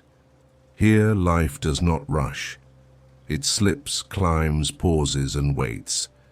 This is the middle space of the rainforest, a zone shaped by moisture, shadow, and shelter. It is neither fully dark nor fully bright. Light arrives softly, filtered through layers of leaves. Humidity remains high. Temperatures are stable. For many forms of life, this is the most suitable place to exist. Animals that inhabit this space tend to be small to medium in size. Their bodies are shaped for flexibility rather than speed, for balance rather than force. Movement here is careful, measured, and often invisible to the untrained eye. Amphibians are among the most characteristic inhabitants of this layer. Frogs, salamanders, and other moisture-dependent species thrive in the humid air and shaded surfaces of the rainforest interior. Their skin absorbs water directly from the environment, making constant humidity essential for survival. They rest on leaves, cling to bark, and shelter beneath fallen branches. Many are active at night when temperatures cool slightly and evaporation slows. Their calls emerge after sunset, blending into the forest's layered soundscape. These calls are not random. They are precise signals, used to locate mates, establish territory, and maintain spacing. Reptiles also move through this space. Lizards bask briefly in patches of filtered light, then retreat into shade. Snakes glide slowly through leaf litter and low vegetation, guided by vibration and scent rather than sight. Their movements are efficient and quiet. Camouflage plays a central role in survival here. Colors blend with moss, bark, and leaves. Patterns break up outlines. Stillness becomes a strategy. Many rainforest animals survive not by outrunning predators, but by remaining unnoticed. Small mammals inhabit this layer as well. Rodents, marsupials, and other agile creatures move along branches, roots, and vines. They forage cautiously, often at dusk or during the night, when visibility is low and humidity is high. Their senses are finely tuned. Hearing replaces sight. Smell guides movement. For these animals, the forest is not an open space. It is a network of paths, branches, vines, roots, and trunks that form continuous routes through the vegetation. Movement happens three-dimensionally. Birds, too, pass through this intermediate zone. While some species remain high in the canopy, many forage in the understory and mid-level branches. They search for insects, fruits, and nectar, moving in short bursts rather than long flights. Their presence adds flashes of color and sound, often brief and localized. The density of vegetation shapes how animals move. Wide wings or rigid bodies would be impractical here. Instead, forms are compact, flexible, and adaptable. Evolution has shaped bodies to fit space. Moisture influences everything. In the rainforest interior, evaporation is slow. Surfaces remain damp. This benefits animals with permeable skin and limits dehydration. At the same time, constant moisture encourages fungal and bacterial growth. Animals must balance exposure and protection. Many rest on elevated surfaces or choose microhabitats that reduce contact with saturated ground. Behavior becomes precise. The understory and mid-levels also offer protection from extremes. Heavy rain is softened by layers of leaves. Strong winds rarely penetrate deeply. Temperature changes are gradual. This stability allows animals to maintain consistent routines. Daily rhythms in this layer are subtle. Instead of dramatic shifts, activity levels rise and fall gently. Dawn and dusk mark transitions, but the forest rarely feels empty or crowded. Life overlaps. Many species share the same space at different times. Some emerge during the day, others at night. Some remain hidden for long periods, appearing only briefly to feed or move. This temporal separation reduces conflict. The forest does not require strict boundaries. It relies on timing. Predation shapes behavior here as well. Small animals remain alert.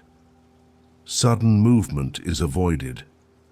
Many species freeze when disturbed, relying on camouflage rather than escape. The rainforest interior rewards patience. Even larger animals passing through this layer, such as monkeys descending from the canopy or larger mammals moving between feeding areas, adapt their movement. They slow down. They choose paths carefully. They respond to sound and scent. Nothing moves blindly. The constant presence of insects influences everything in this space. Insects provide food for many animals, but they also pose challenges. Biting insects encourage movement. Others carry signals of food availability. Animals learn to read these cues. Plants interact with this layer as well. Leaves in the understory are often large and flexible, responding to movement and touch. Some plants produce chemicals that deter herbivory. Others rely on animals to disperse seeds. These interactions are continuous and subtle. Life in this middle space depends on balance between visibility and concealment, movement and stillness, moisture and protection. It is a place where adaptation is ongoing rather than dramatic. For the human listener, imagining this layer of the forest often evokes a sense of closeness. Sounds feel nearby. Movement feels intimate. The forest seems to breathe around you. This intimacy can be calming. There are no vast distances here, no sweeping views, only presence. The rainforest interior invites attention to small details, the way a frog clings to a leaf, the slow shift of a lizard in shadow, the faint rustle of movement just out of sight. Nothing demands focus. Everything rewards quiet observation. This middle world acts as a bridge within the forest. It connects the processes of the soil with the activity of the canopy. Nutrients move upward. Seeds fall downward. Animals carry energy between levels. Without this layer, the forest would lose coherence. It is here that many life cycles intersect. Amphibians lay eggs near water. Insects emerge from soil and move upward. Birds descend to feed and rise again. The rainforest remains integrated through these crossings.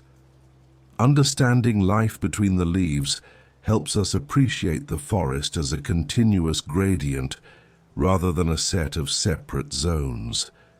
There are no sharp boundaries, only gradual transitions. As we become aware of these movements, our attention naturally begins to lift upward again. Because above this quiet, shaded space lies another world, brighter, more open and constantly in motion. A world suspended high above the ground, where leaves form ceilings and life rarely touches soil. To follow life into that elevated realm is to discover one of the rainforest's most extraordinary layers, and that is where our journey gently continues next. High above the forest floor, beyond trunks and climbing vines, another world unfolds. It is a world made of leaves, branches, filtered light, and constant motion. This is the canopy. In many rainforests, the canopy forms a continuous green ceiling, created by the crowns of mature trees, spreading outward and touching one another. From below, it appears dense and almost solid. From above, it stretches endlessly, like a living landscape suspended in the air.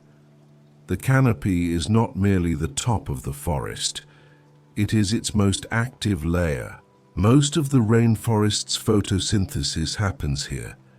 Sunlight, which arrives fragmented and softened below, reaches the canopy in abundance.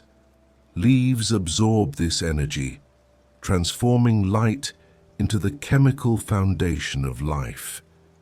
Because of this, the canopy supports a remarkable concentration of organisms. Life here rarely touches the ground. Branches form pathways, vines create bridges, leaves overlap, offering shelter and shade. For many animals and plants, the canopy is not a place they visit. It is where they live entirely. Epiphytes are among the most characteristic inhabitants of this suspended world.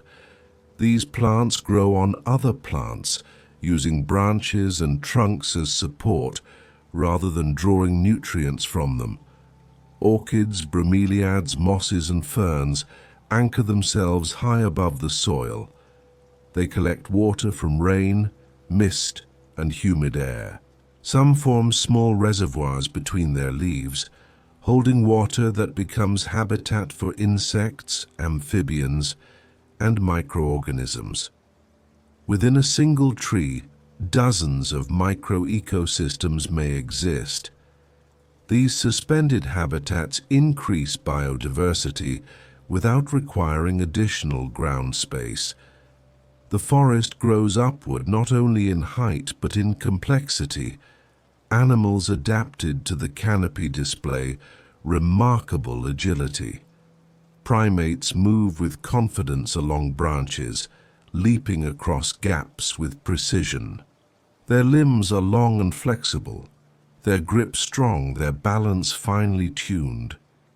They navigate three-dimensional space effortlessly. Birds dominate this layer as well. Many rainforest bird species spend most of their lives in the canopy, feeding on fruits, insects, and nectar. Their calls carry across leaves and open air, forming a soundscape distinct from that of the forest floor. Color is more visible here. Feathers, fruits, and flowers often display vivid hues, signaling ripeness, territory, or attraction. In brighter light, visual communication becomes more effective. The canopy is a place where sight matters. Insects are abundant at this level. Butterflies glide through sunlit openings. Beetles crawl along branches. Bees and wasps move between flowers. Many insects complete their entire life cycles without descending to the ground. Some insects specialize in canopy conditions, relying on specific plants or microclimates. Others move between layers, acting as links within the forest.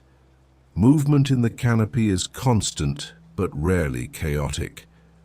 Wind reaches this layer more easily, causing leaves to sway and branches to shift. Trees have adapted to this motion.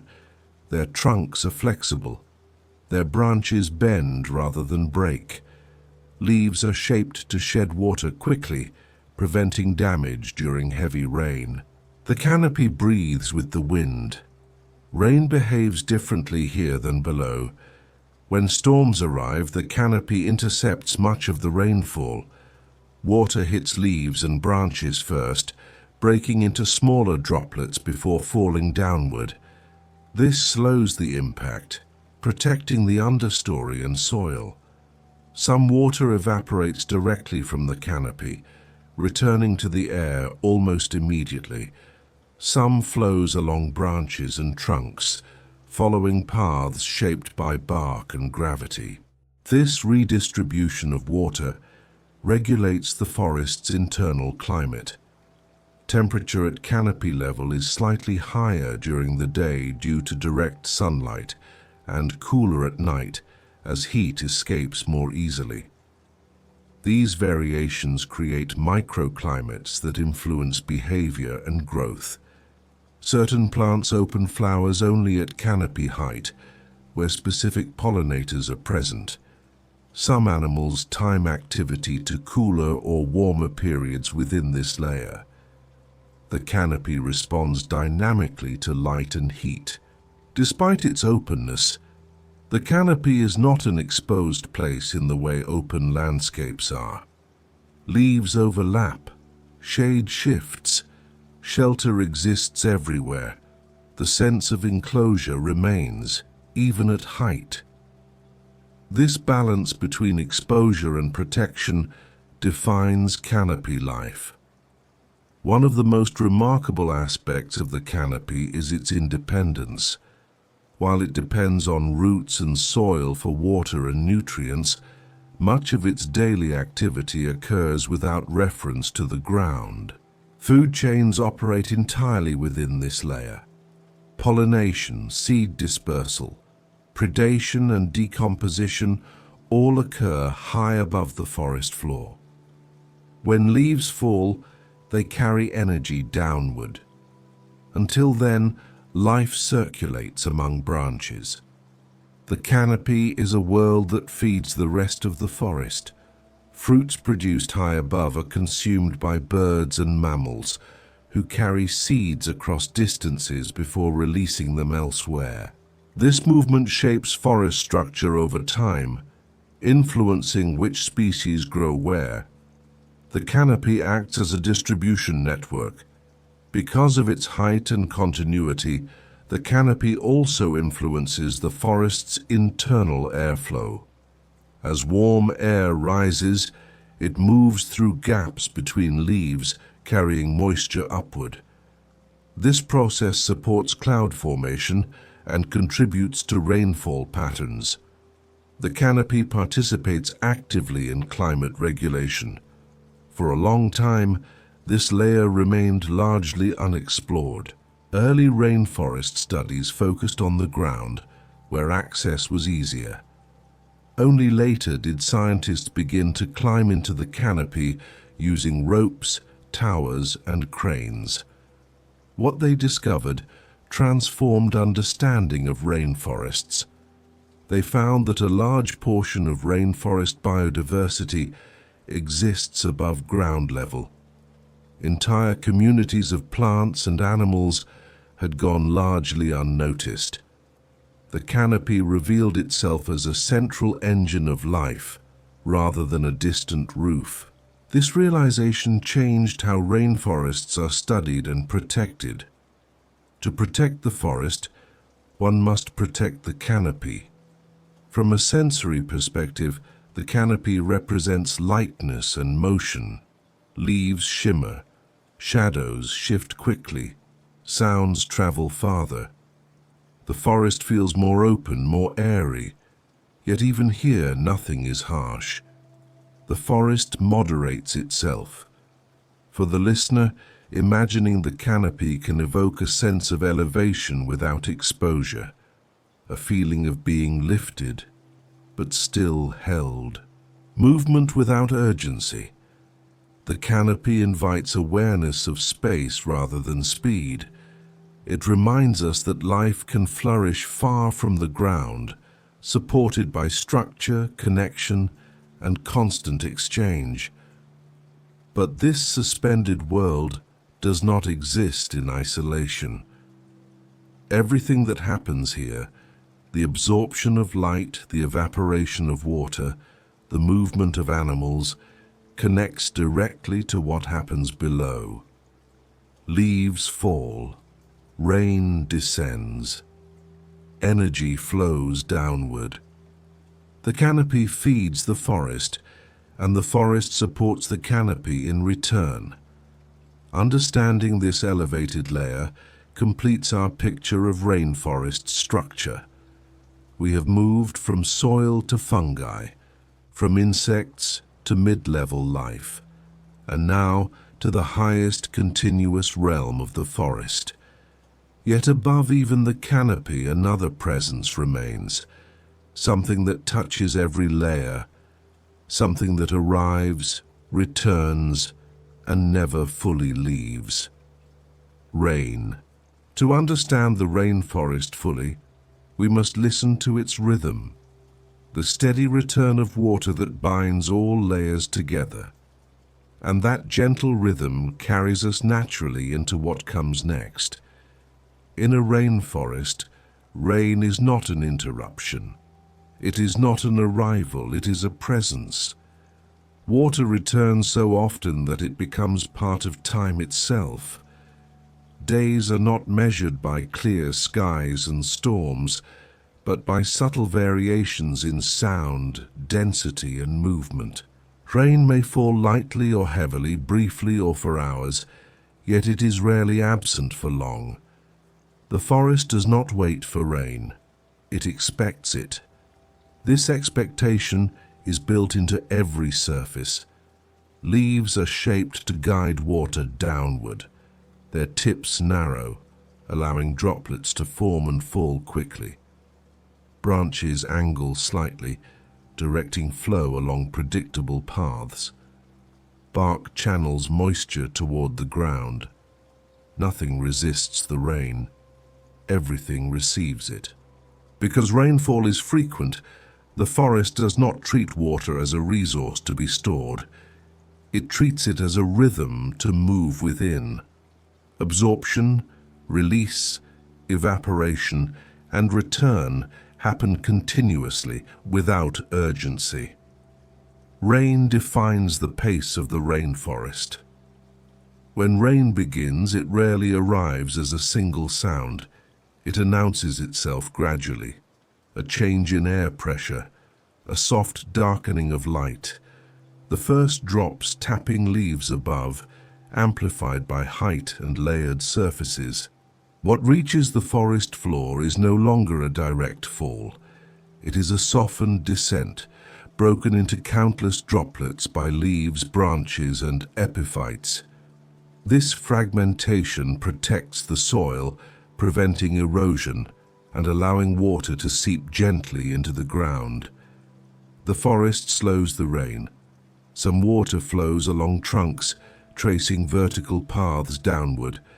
Some collects briefly in leaves and plant reservoirs, becoming habitat for insects and amphibians. Some evaporates almost immediately, returning to the air. Rain rarely travels a straight line here. This complexity turns rainfall into a regulating force. Instead of overwhelming the system, water is distributed across time and space. Flooding is reduced. Streams rise gradually. Soil remains moist without becoming unstable. The rainforest absorbs rain as it absorbs light, through layers.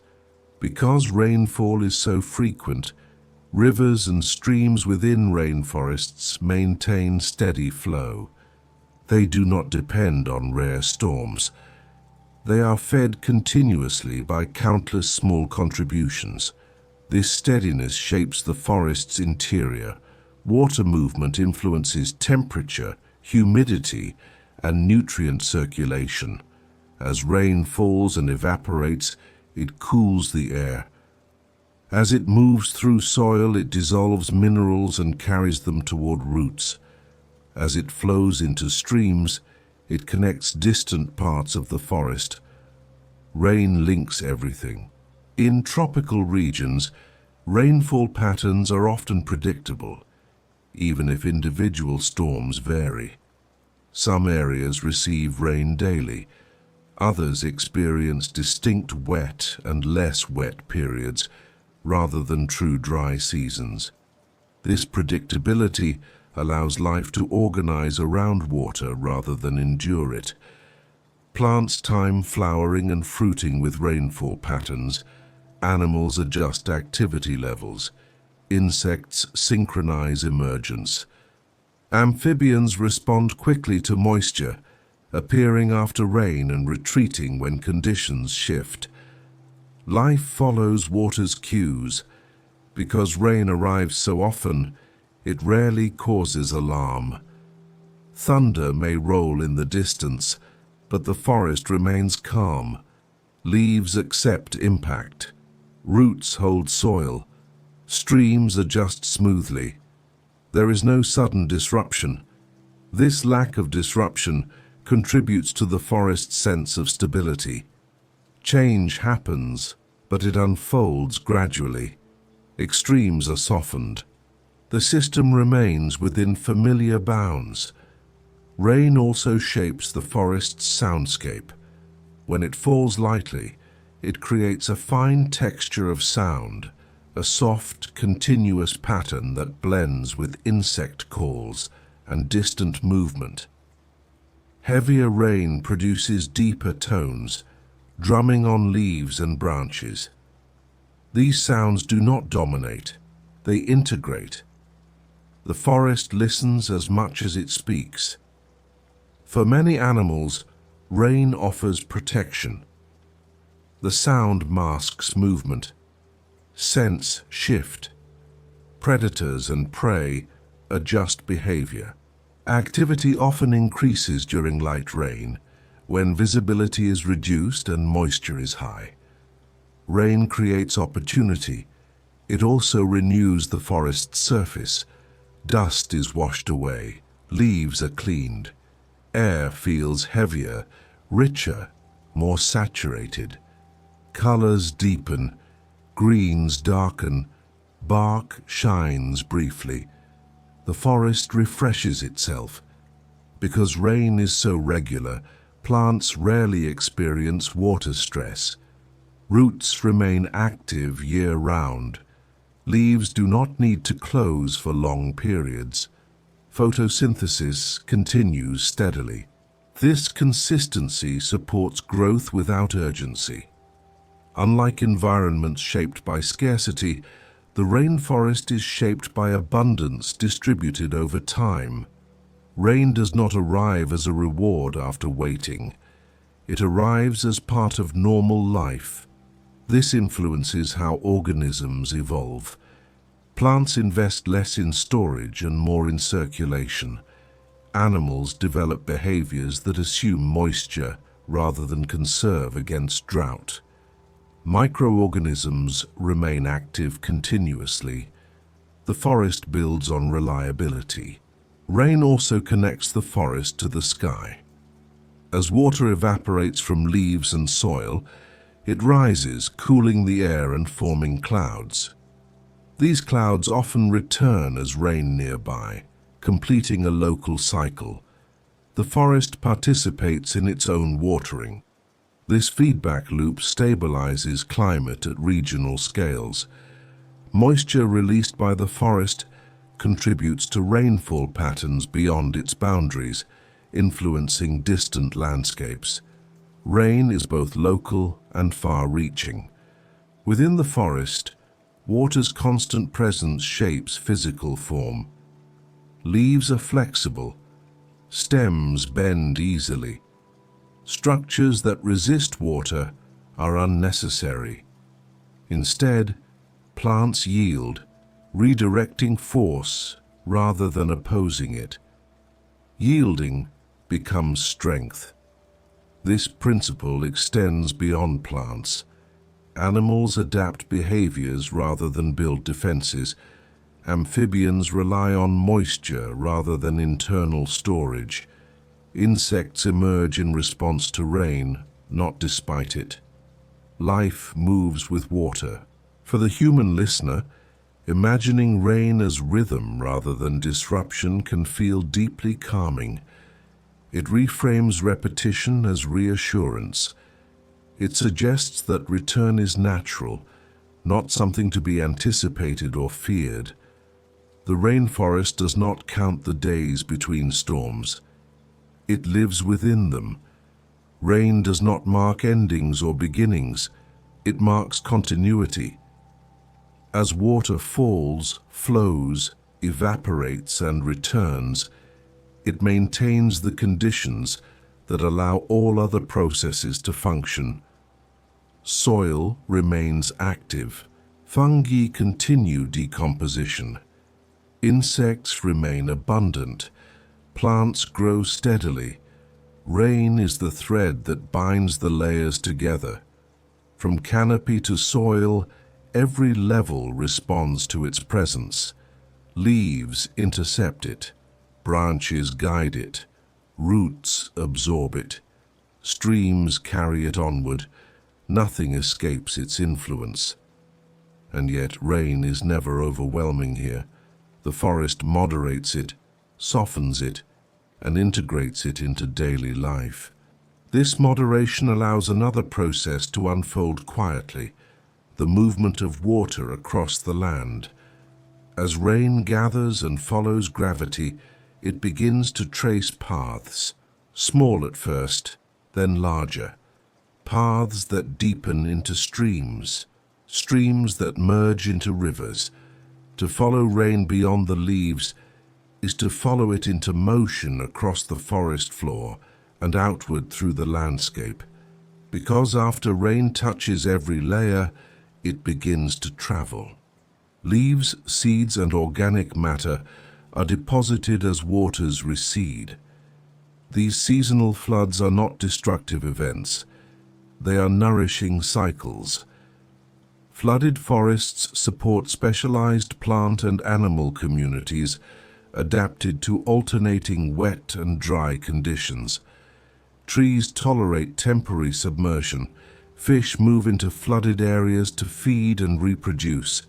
Insects emerge in abundance. Water expands the forest's reach.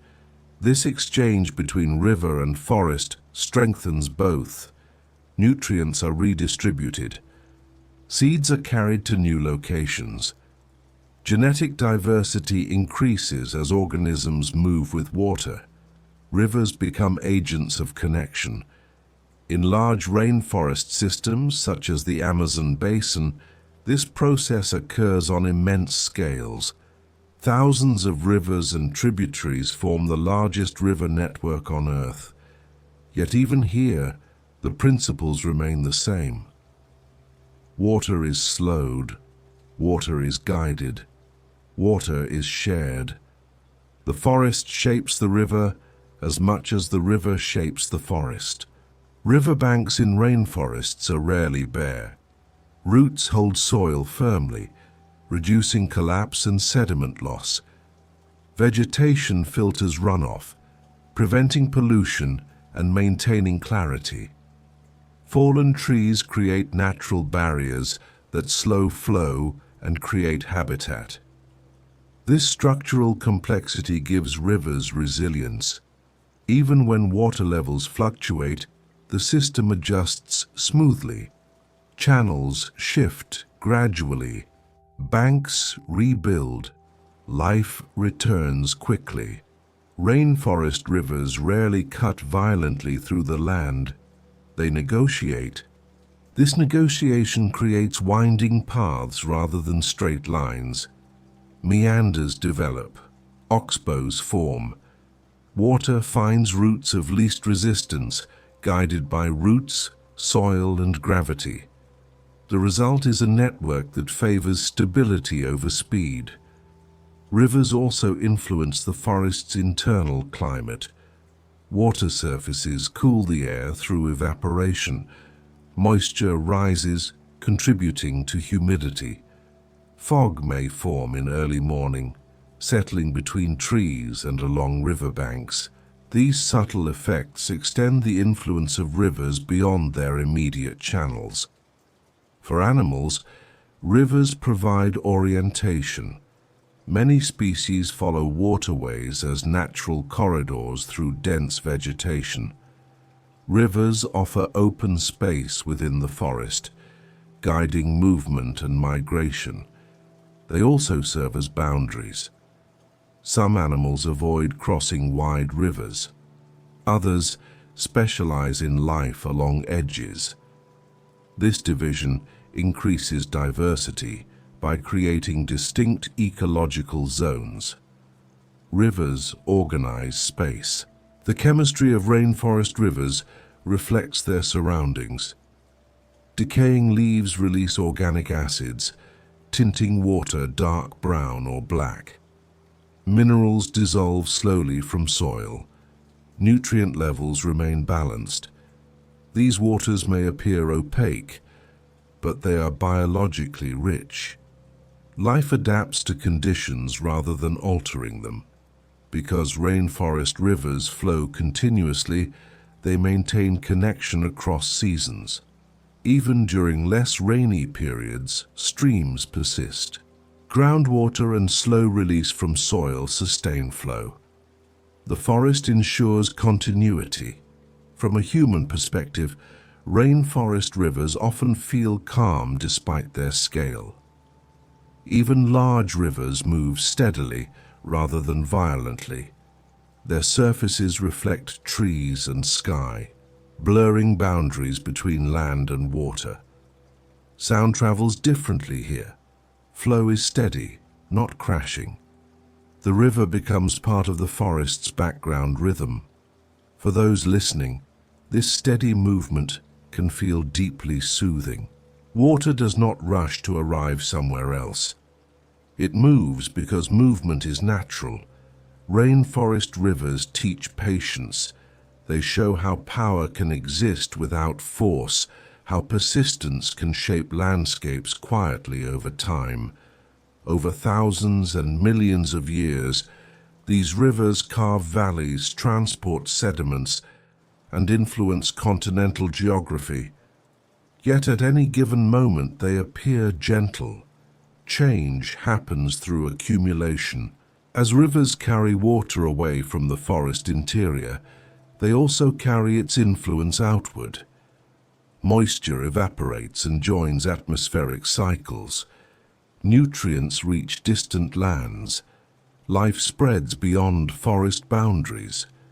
The rainforest extends itself through water. Understanding rivers born within the forest helps us see how rain, soil, fungi, plants, and animals are linked across space. Nothing operates alone. Everything participates in shared movement.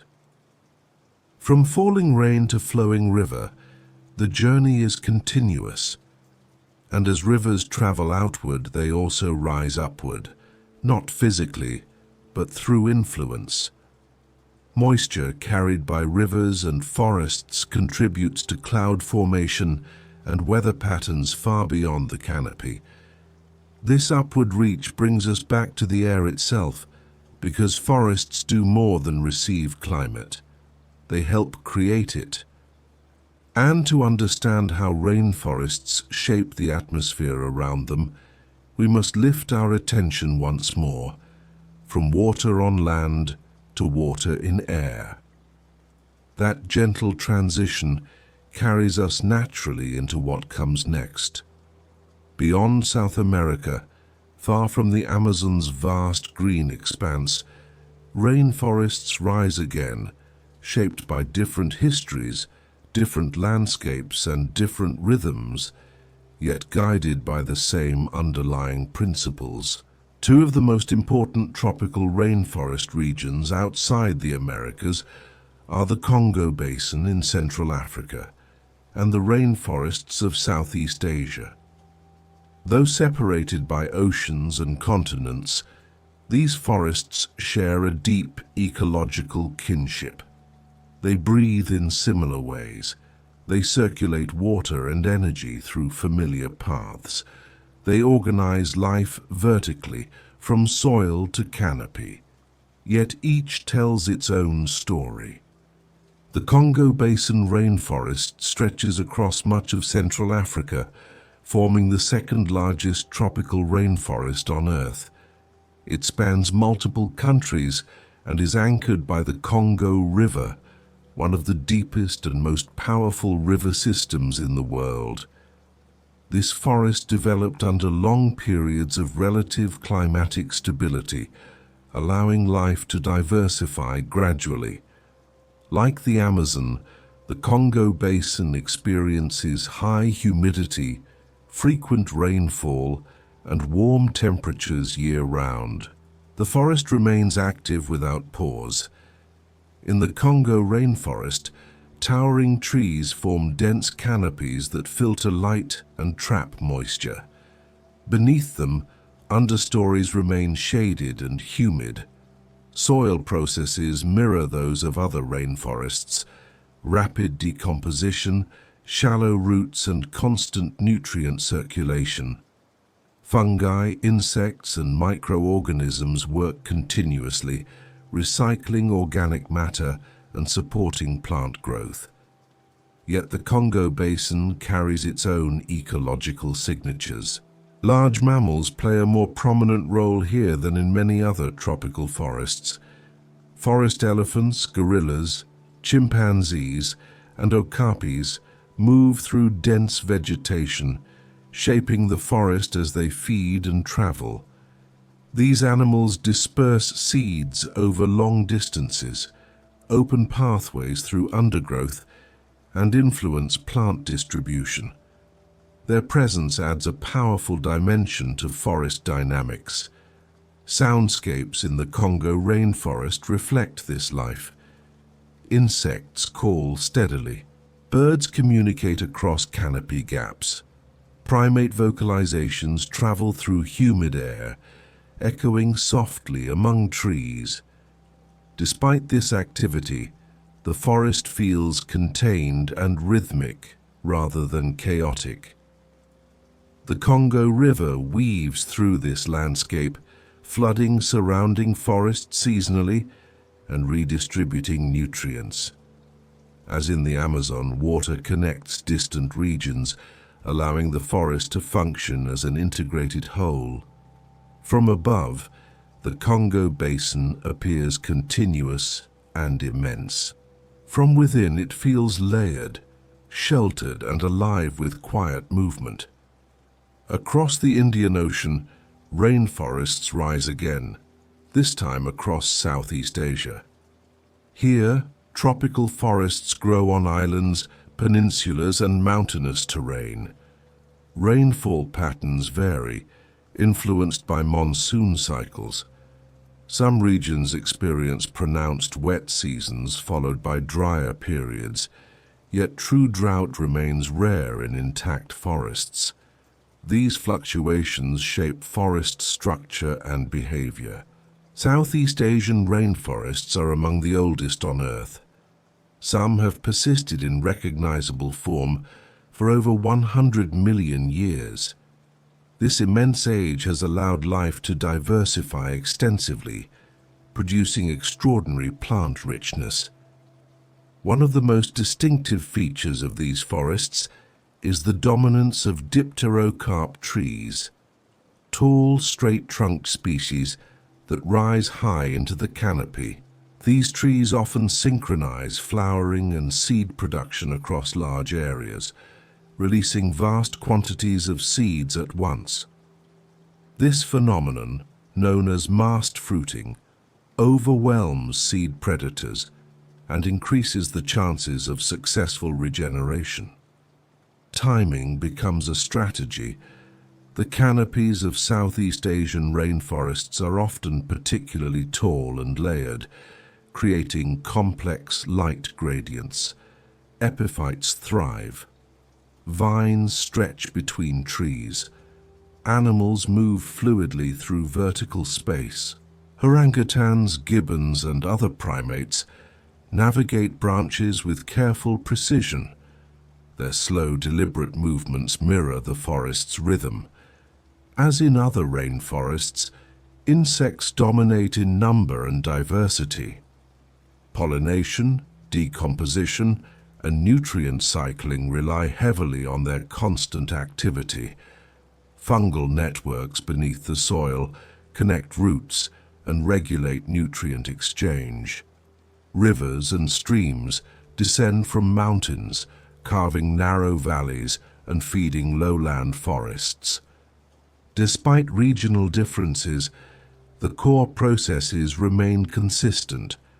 Rain falls frequently enough to sustain humidity. Soils circulate nutrients rapidly. Life organizes itself in layers. Energy moves through cooperation rather than accumulation. These similarities reveal an important truth. Tropical rainforests are not isolated phenomena. They are expressions of a planetary system that emerges wherever conditions allow. Stable warmth, abundant water, time. Given these elements, forests assemble themselves in recognizable ways. This does not mean that rainforests are interchangeable. Each region supports unique species, relationships, and histories. But the structural logic remains shared. Understanding this shared logic helps us see rainforests not as scattered green patches, but as a global network of living systems. Together, the Amazon, the Congo Basin, and Southeast Asian forests regulate vast portions of the Earth's climate. They move water from land to air. They influence rainfall patterns across continents. They store and circulate carbon continuously. They shape the atmosphere we all share. These forests also concentrate life more densely than almost any other ecosystems. Within relatively small areas, thousands of species coexist. Plants, animals, fungi, and microorganisms interacting continuously. This concentration is not accidental. It arises from long-term stability and layered complexity. Because these forests have existed for so long without being reset by extreme cold or dryness, life has had time to specialize. Species have adapted to narrow niches, fine gradients of light, moisture, and temperature. The result is extraordinary biodiversity. Yet despite this abundance, rainforests often feel calm. Processes unfold slowly. Change accumulates gently. No single event dominates. This calmness emerges from balance. Each organism plays a role, but none acts alone. Feedback loops regulate growth. Diversity buffers disturbance. Redundancy provides resilience. The forest does not rely on perfection. It relies on connection. By comparing rainforests across continents, we gain perspective. We see that the forest is not defined by one place or one species, but by a pattern of relationships repeated across the globe. This repetition offers reassurance. It suggests that life, given time and stability, tends toward complexity rather than simplicity, toward cooperation rather than isolation. For the listener, this global view can feel grounding. It places individual forests within a larger context, reminding us that the rhythms described earlier, light, rain, soil, fungi, insects, rivers, are not local curiosities. They are planetary processes. How air circulates, they are woven into the atmosphere itself. As we near the end of our journey, this understanding prepares us for a deeper appreciation of what rainforests hold within them. Because the climate they create allows life to concentrate, diversify, and specialize in extraordinary ways. In the stable warmth and moisture of tropical regions, species gather more densely than anywhere else on Earth.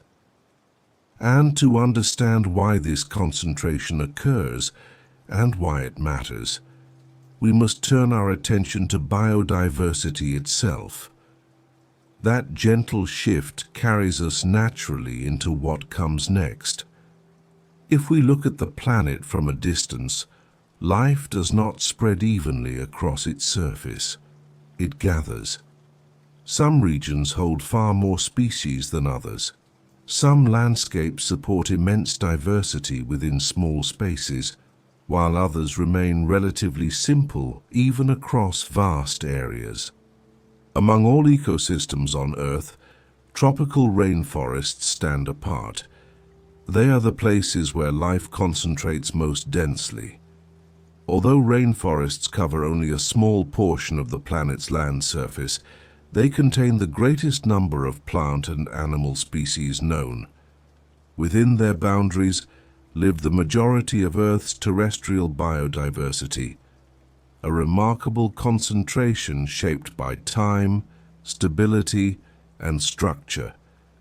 This abundance is not immediately obvious. To the casual observer, a rainforest may appear repetitive, tree after tree, leaf after leaf, green stretching in every direction.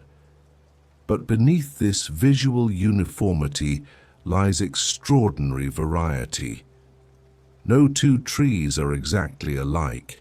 No two leaves host the same community. No two patches of forest contain identical life.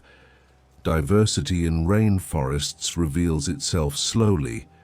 One of the defining features of tropical biodiversity is density. In many rainforest regions, hundreds of tree species can exist within a single hectare. Insects number in the tens of thousands. Microorganisms are so abundant that they remain largely uncounted. This density allows countless interactions to occur simultaneously. Plants compete, cooperate, specialize, and adapt within narrow ecological spaces. Animals evolve precise feeding habits, movement patterns, and behaviors. Fungi form partnerships with specific hosts. Insects develop life cycles aligned with particular plants or microclimates. Life becomes finely tuned. This fine-tuning is possible because rainforests offer long-term environmental stability. Unlike temperate or polar regions, tropical forests have not been repeatedly reset by ice ages or prolonged droughts. Temperatures remain warm. Water remains available. Seasons are subtle rather than extreme. Over millions of years, this stability allows species to diversify without interruption. Instead of evolving broad tolerance, many organisms evolve specialization. A bird may feed only on certain fruits. An insect may depend on a single plant species. A frog may require a specific humidity range. These narrow requirements reduce competition and allow many species to coexist in close proximity. Rainforests also concentrate life vertically. As explored earlier, space is shared upward rather than outward. Different species occupy distinct layers: soil, understory, canopy, and emergent levels. Light, moisture, and temperature shift gently with height, creating multiple habitats stacked within the same footprint. This vertical arrangement multiplies available niches. The forest does not need to expand across land to increase diversity. It expands upward and inward, filling space with variation. Water further supports this concentration. Frequent rainfall maintains humidity, enabling moisture-dependent organisms to thrive. Amphibians, insects, fungi, and plants rely on this constant presence of water. Streams and rivers add additional habitats, increasing complexity. Water connects microhabitats, allowing life to move, adapt, and persist. Energy availability also plays a role. Near the equator, sunlight arrives consistently throughout the year. Photosynthesis proceeds without long interruptions. Energy enters the system steadily rather than in bursts. This steady energy input supports continuous growth and reproduction. Unlike ecosystems shaped by scarcity, rainforests are shaped by abundance distributed over time. Yet abundance alone does not explain biodiversity. Many productive environments remain relatively simple. What distinguishes rainforests is how abundance is organized. Life here is layered, interconnected, and regulated by feedback. Predators limit populations. Herbivores prevent plant dominance. Fungi recycle nutrients efficiently. Pollinators maintain reproduction. No single group overwhelms the system for long. Balance emerges from interaction. This balance allows diversity to persist without collapse. Species rise and fall, but the system remains intact. Another key factor in biodiversity concentration is time. Rainforests are ancient. Some tropical regions have supported forests continuously for tens of millions of years. During this time, species have had opportunities to diversify, adapt, and specialize without frequent disruption. Evolution proceeds not through rapid leaps, but through gradual refinement. Small changes accumulate, new niches appear, relationships deepen. Over time, this produces dense webs of life.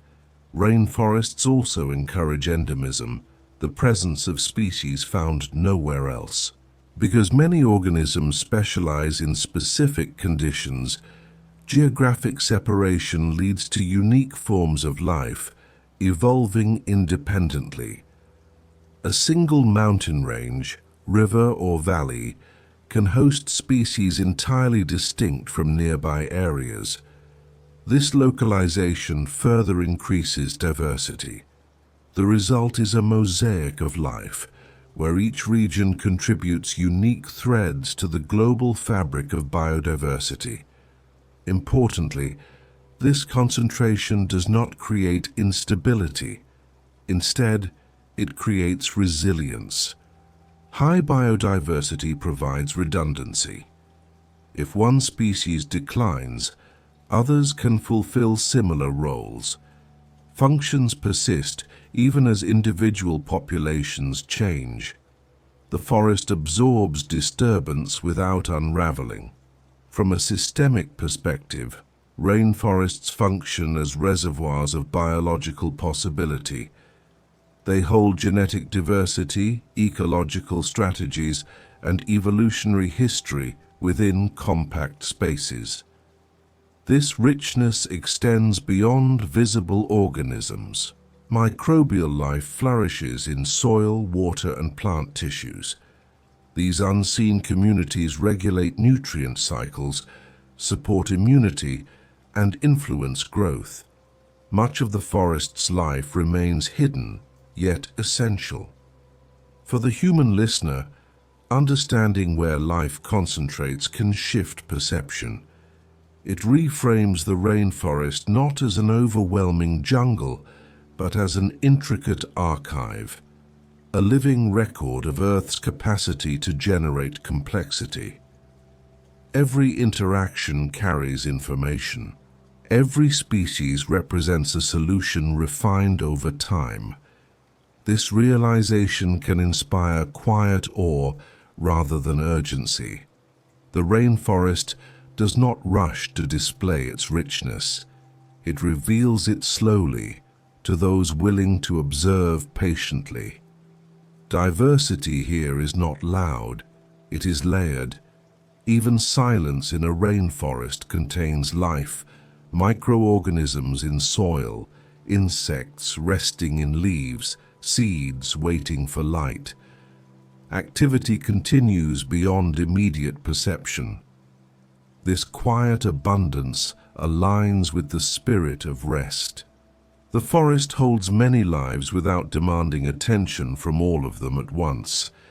It allows focus to drift, settle, and expand gently. Understanding biodiversity as concentration rather than chaos helps us appreciate rainforests as ordered systems, places where life gathers because conditions allow it to do so safely. And this concentration is not random. It is strongest in tropical regions, near the equator, where warmth, moisture, and stability converge. But why exactly do these regions support such extraordinary richness? Why does life gather most densely here rather than elsewhere? To answer this, we must look more closely at the deeper reasons behind tropical biodiversity, the forces that shape where life chooses to gather. That quiet inquiry leads us naturally to the final chapter of our journey. Life does not choose its places at random. Over long stretches of time, it gathers where conditions allow it to remain, adapt, and unfold without interruption. The tropics are such places. Across the Earth, the regions closest to the equator hold the greatest concentration of living forms. Tropical rainforests, coral reefs, and other warm, wet ecosystems consistently support more species than environments farther from the equator. This pattern has been observed for centuries and studied carefully by scientists. It is known as the latitudinal diversity gradient. But behind this technical name lies a simple truth. The tropics offer lifetime, stability, and continuity. Unlike higher latitudes, tropical regions do not experience long, harsh winters or extreme seasonal shifts. Temperatures remain warm throughout the year.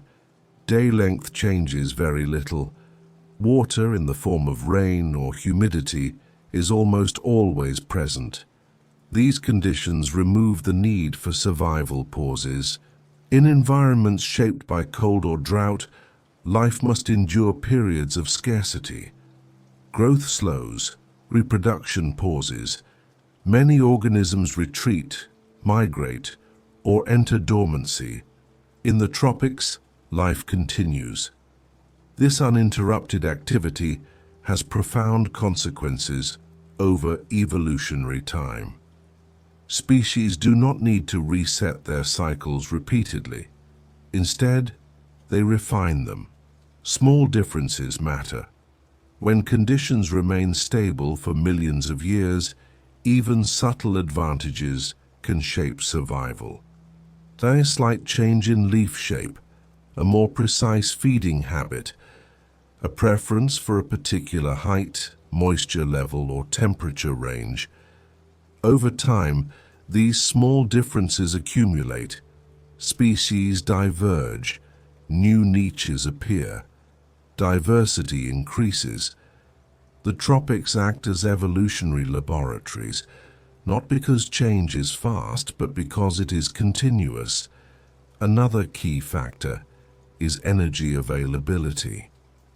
Near the equator, sunlight arrives consistently throughout the year. Photosynthesis proceeds without long interruptions. Plants produce energy steadily, rather than in short bursts. This steady energy supply supports complex food webs. Primary producers grow continuously. Herbivores feed year-round. Predators remain active. Decomposers work without pause. Energy flows smoothly through the system. There is no long waiting period. This continuity allows ecosystems to become intricate. Relationships deepen. Dependencies form. Mutualisms, partnerships between species, become more common and more specific. Pollinators specialize in particular flowers. Fungi associate with specific roots. Animals time behavior to subtle environmental cues. Specialization thrives when conditions are predictable. Water reinforces this pattern. In tropical rainforests, rainfall is frequent enough to maintain constant humidity. Soil remains active. Streams continue flowing. Moisture-dependent organisms can survive and reproduce without interruption. This allows life forms that would struggle elsewhere to flourish. Amphibians, insects, fungi, and many plants depend on moisture not just for comfort, but for basic function. Their presence adds layers of complexity to the ecosystem. Water does not simply sustain life, it multiplies it. Time, energy, and water together create opportunity. But there is another, quieter factor at work: the absence of repeated destruction. In many regions of the world, ecosystems have been repeatedly reshaped by ice ages, volcanic events, or prolonged climatic extremes. These events simplify landscapes by removing species and resetting ecological relationships. Tropical regions have experienced fewer such resets. While they are not free from disturbance, the disturbances they experience tend to be less absolute. Forests bend rather than break. Systems reorganize rather than collapse. This allows lineages to persist. Ancient species survive alongside newer ones. Evolution proceeds by addition rather than replacement. Complexity accumulates. The tropics become archives of life's history. This long continuity explains why tropical ecosystems often feel layered not only in space but in time. Some relationships are ancient. Some strategies have existed largely unchanged for millions of years. The forest carries memory. Another reason life concentrates in the tropics lies in spatial structure. As explored earlier, tropical rainforests organize life vertically. Multiple habitats exist stacked within the same area. Soil, understory, canopy, and emergent layers each offer distinct conditions. This vertical complexity multiplies available niches. Instead of spreading outward across land, life spreads upward and inward. Different species occupy narrow bands of height, light, and humidity. This allows many forms of life to coexist closely without direct competition. Competition does not disappear, it becomes refined. Species learn to share space by specializing in time, position, or resource use. Some feed at night, others during the day. Some remain in deep shade, others seek filtered light. The forest becomes a mosaic of overlapping lives. This mosaic is held together by feedback loops. Predators regulate prey populations. Herbivores limit plant dominance. Decomposers recycle nutrients efficiently. Pollinators ensure reproduction. No single group overwhelms the system for long. Diversity stabilizes itself. From a broader perspective, the tropics serve as centers of biological generation. Many species that later spread into temperate regions originated in tropical environments.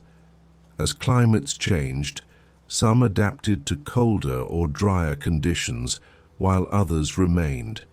In this sense, the tropics act as sources and higher latitudes as filters. Life radiates outward from areas of stability. Understanding why the tropics hold so much life helps us see biodiversity not as an accident, but as an outcome of conditions patiently maintained over time. It also reframes the role of rainforests. They are not simply collections of species. They are engines of diversity. They generate, maintain, and refine life continuously. For the human listener, this understanding can bring a sense of quiet perspective. It suggests that complexity does not require urgency, that richness can emerge from steadiness rather than struggle. The rainforest does not hurry, it accumulates. Its abundance is the result of millions of small moments allowed to continue. This idea resonates deeply with rest. Just as the forest thrives because it is not constantly interrupted, the mind finds calm when allowed to remain, to settle, to move without pressure. The rainforest becomes not only a subject of study, but a teacher. It shows how life flourishes when conditions are gentle, predictable, and supportive. How diversity arises not from force, but from space to become. As our journey through the rainforest comes to a close, nothing truly ends. The forest continues to breathe. Water continues to cycle. Life continues to adapt. Somewhere a leaf is absorbing light. Somewhere a root is sharing nutrients. Somewhere a seed is waiting patiently for a change in shade. The rainforest remains, not as a distant place, but as a living example of how balance, time, and continuity shape the world. And as you rest within this understanding, the forest does not fade away. It simply becomes quiet again. As our journey through the rainforest slowly comes to rest, there is nothing that truly needs to be remembered in detail. Only a feeling remains. We moved through layers of life, from soil and roots to hidden networks to insects, leaves, rain, rivers, and forests that shape their own climate. We saw how life gathers where time is steady, where water returns gently, and where growth is allowed to unfold without hurry. The rainforest showed us that complexity does not need noise, that abundance can exist quietly, and that balance is built through countless small moments working together. Now, there is nothing left to follow. You can let the images soften, let the ideas settle, and allow the forest to return to stillness. Somewhere beyond this moment, leaves continue to breathe, water continues to move, and life continues, calmly, patiently, just as it always has. If this quiet exploration brought you comfort, you're warmly invited to like this video, subscribe to Sleep and Wonder, or leave a gentle comment. Only if it feels natural to do so. More slow stories, peaceful explorations, and moments of rest will be waiting for you here. For now, there is nothing else to do. Simply rest. Let your thoughts slow. Let your breathing deepen. Thank you for spending this time with us. Good night.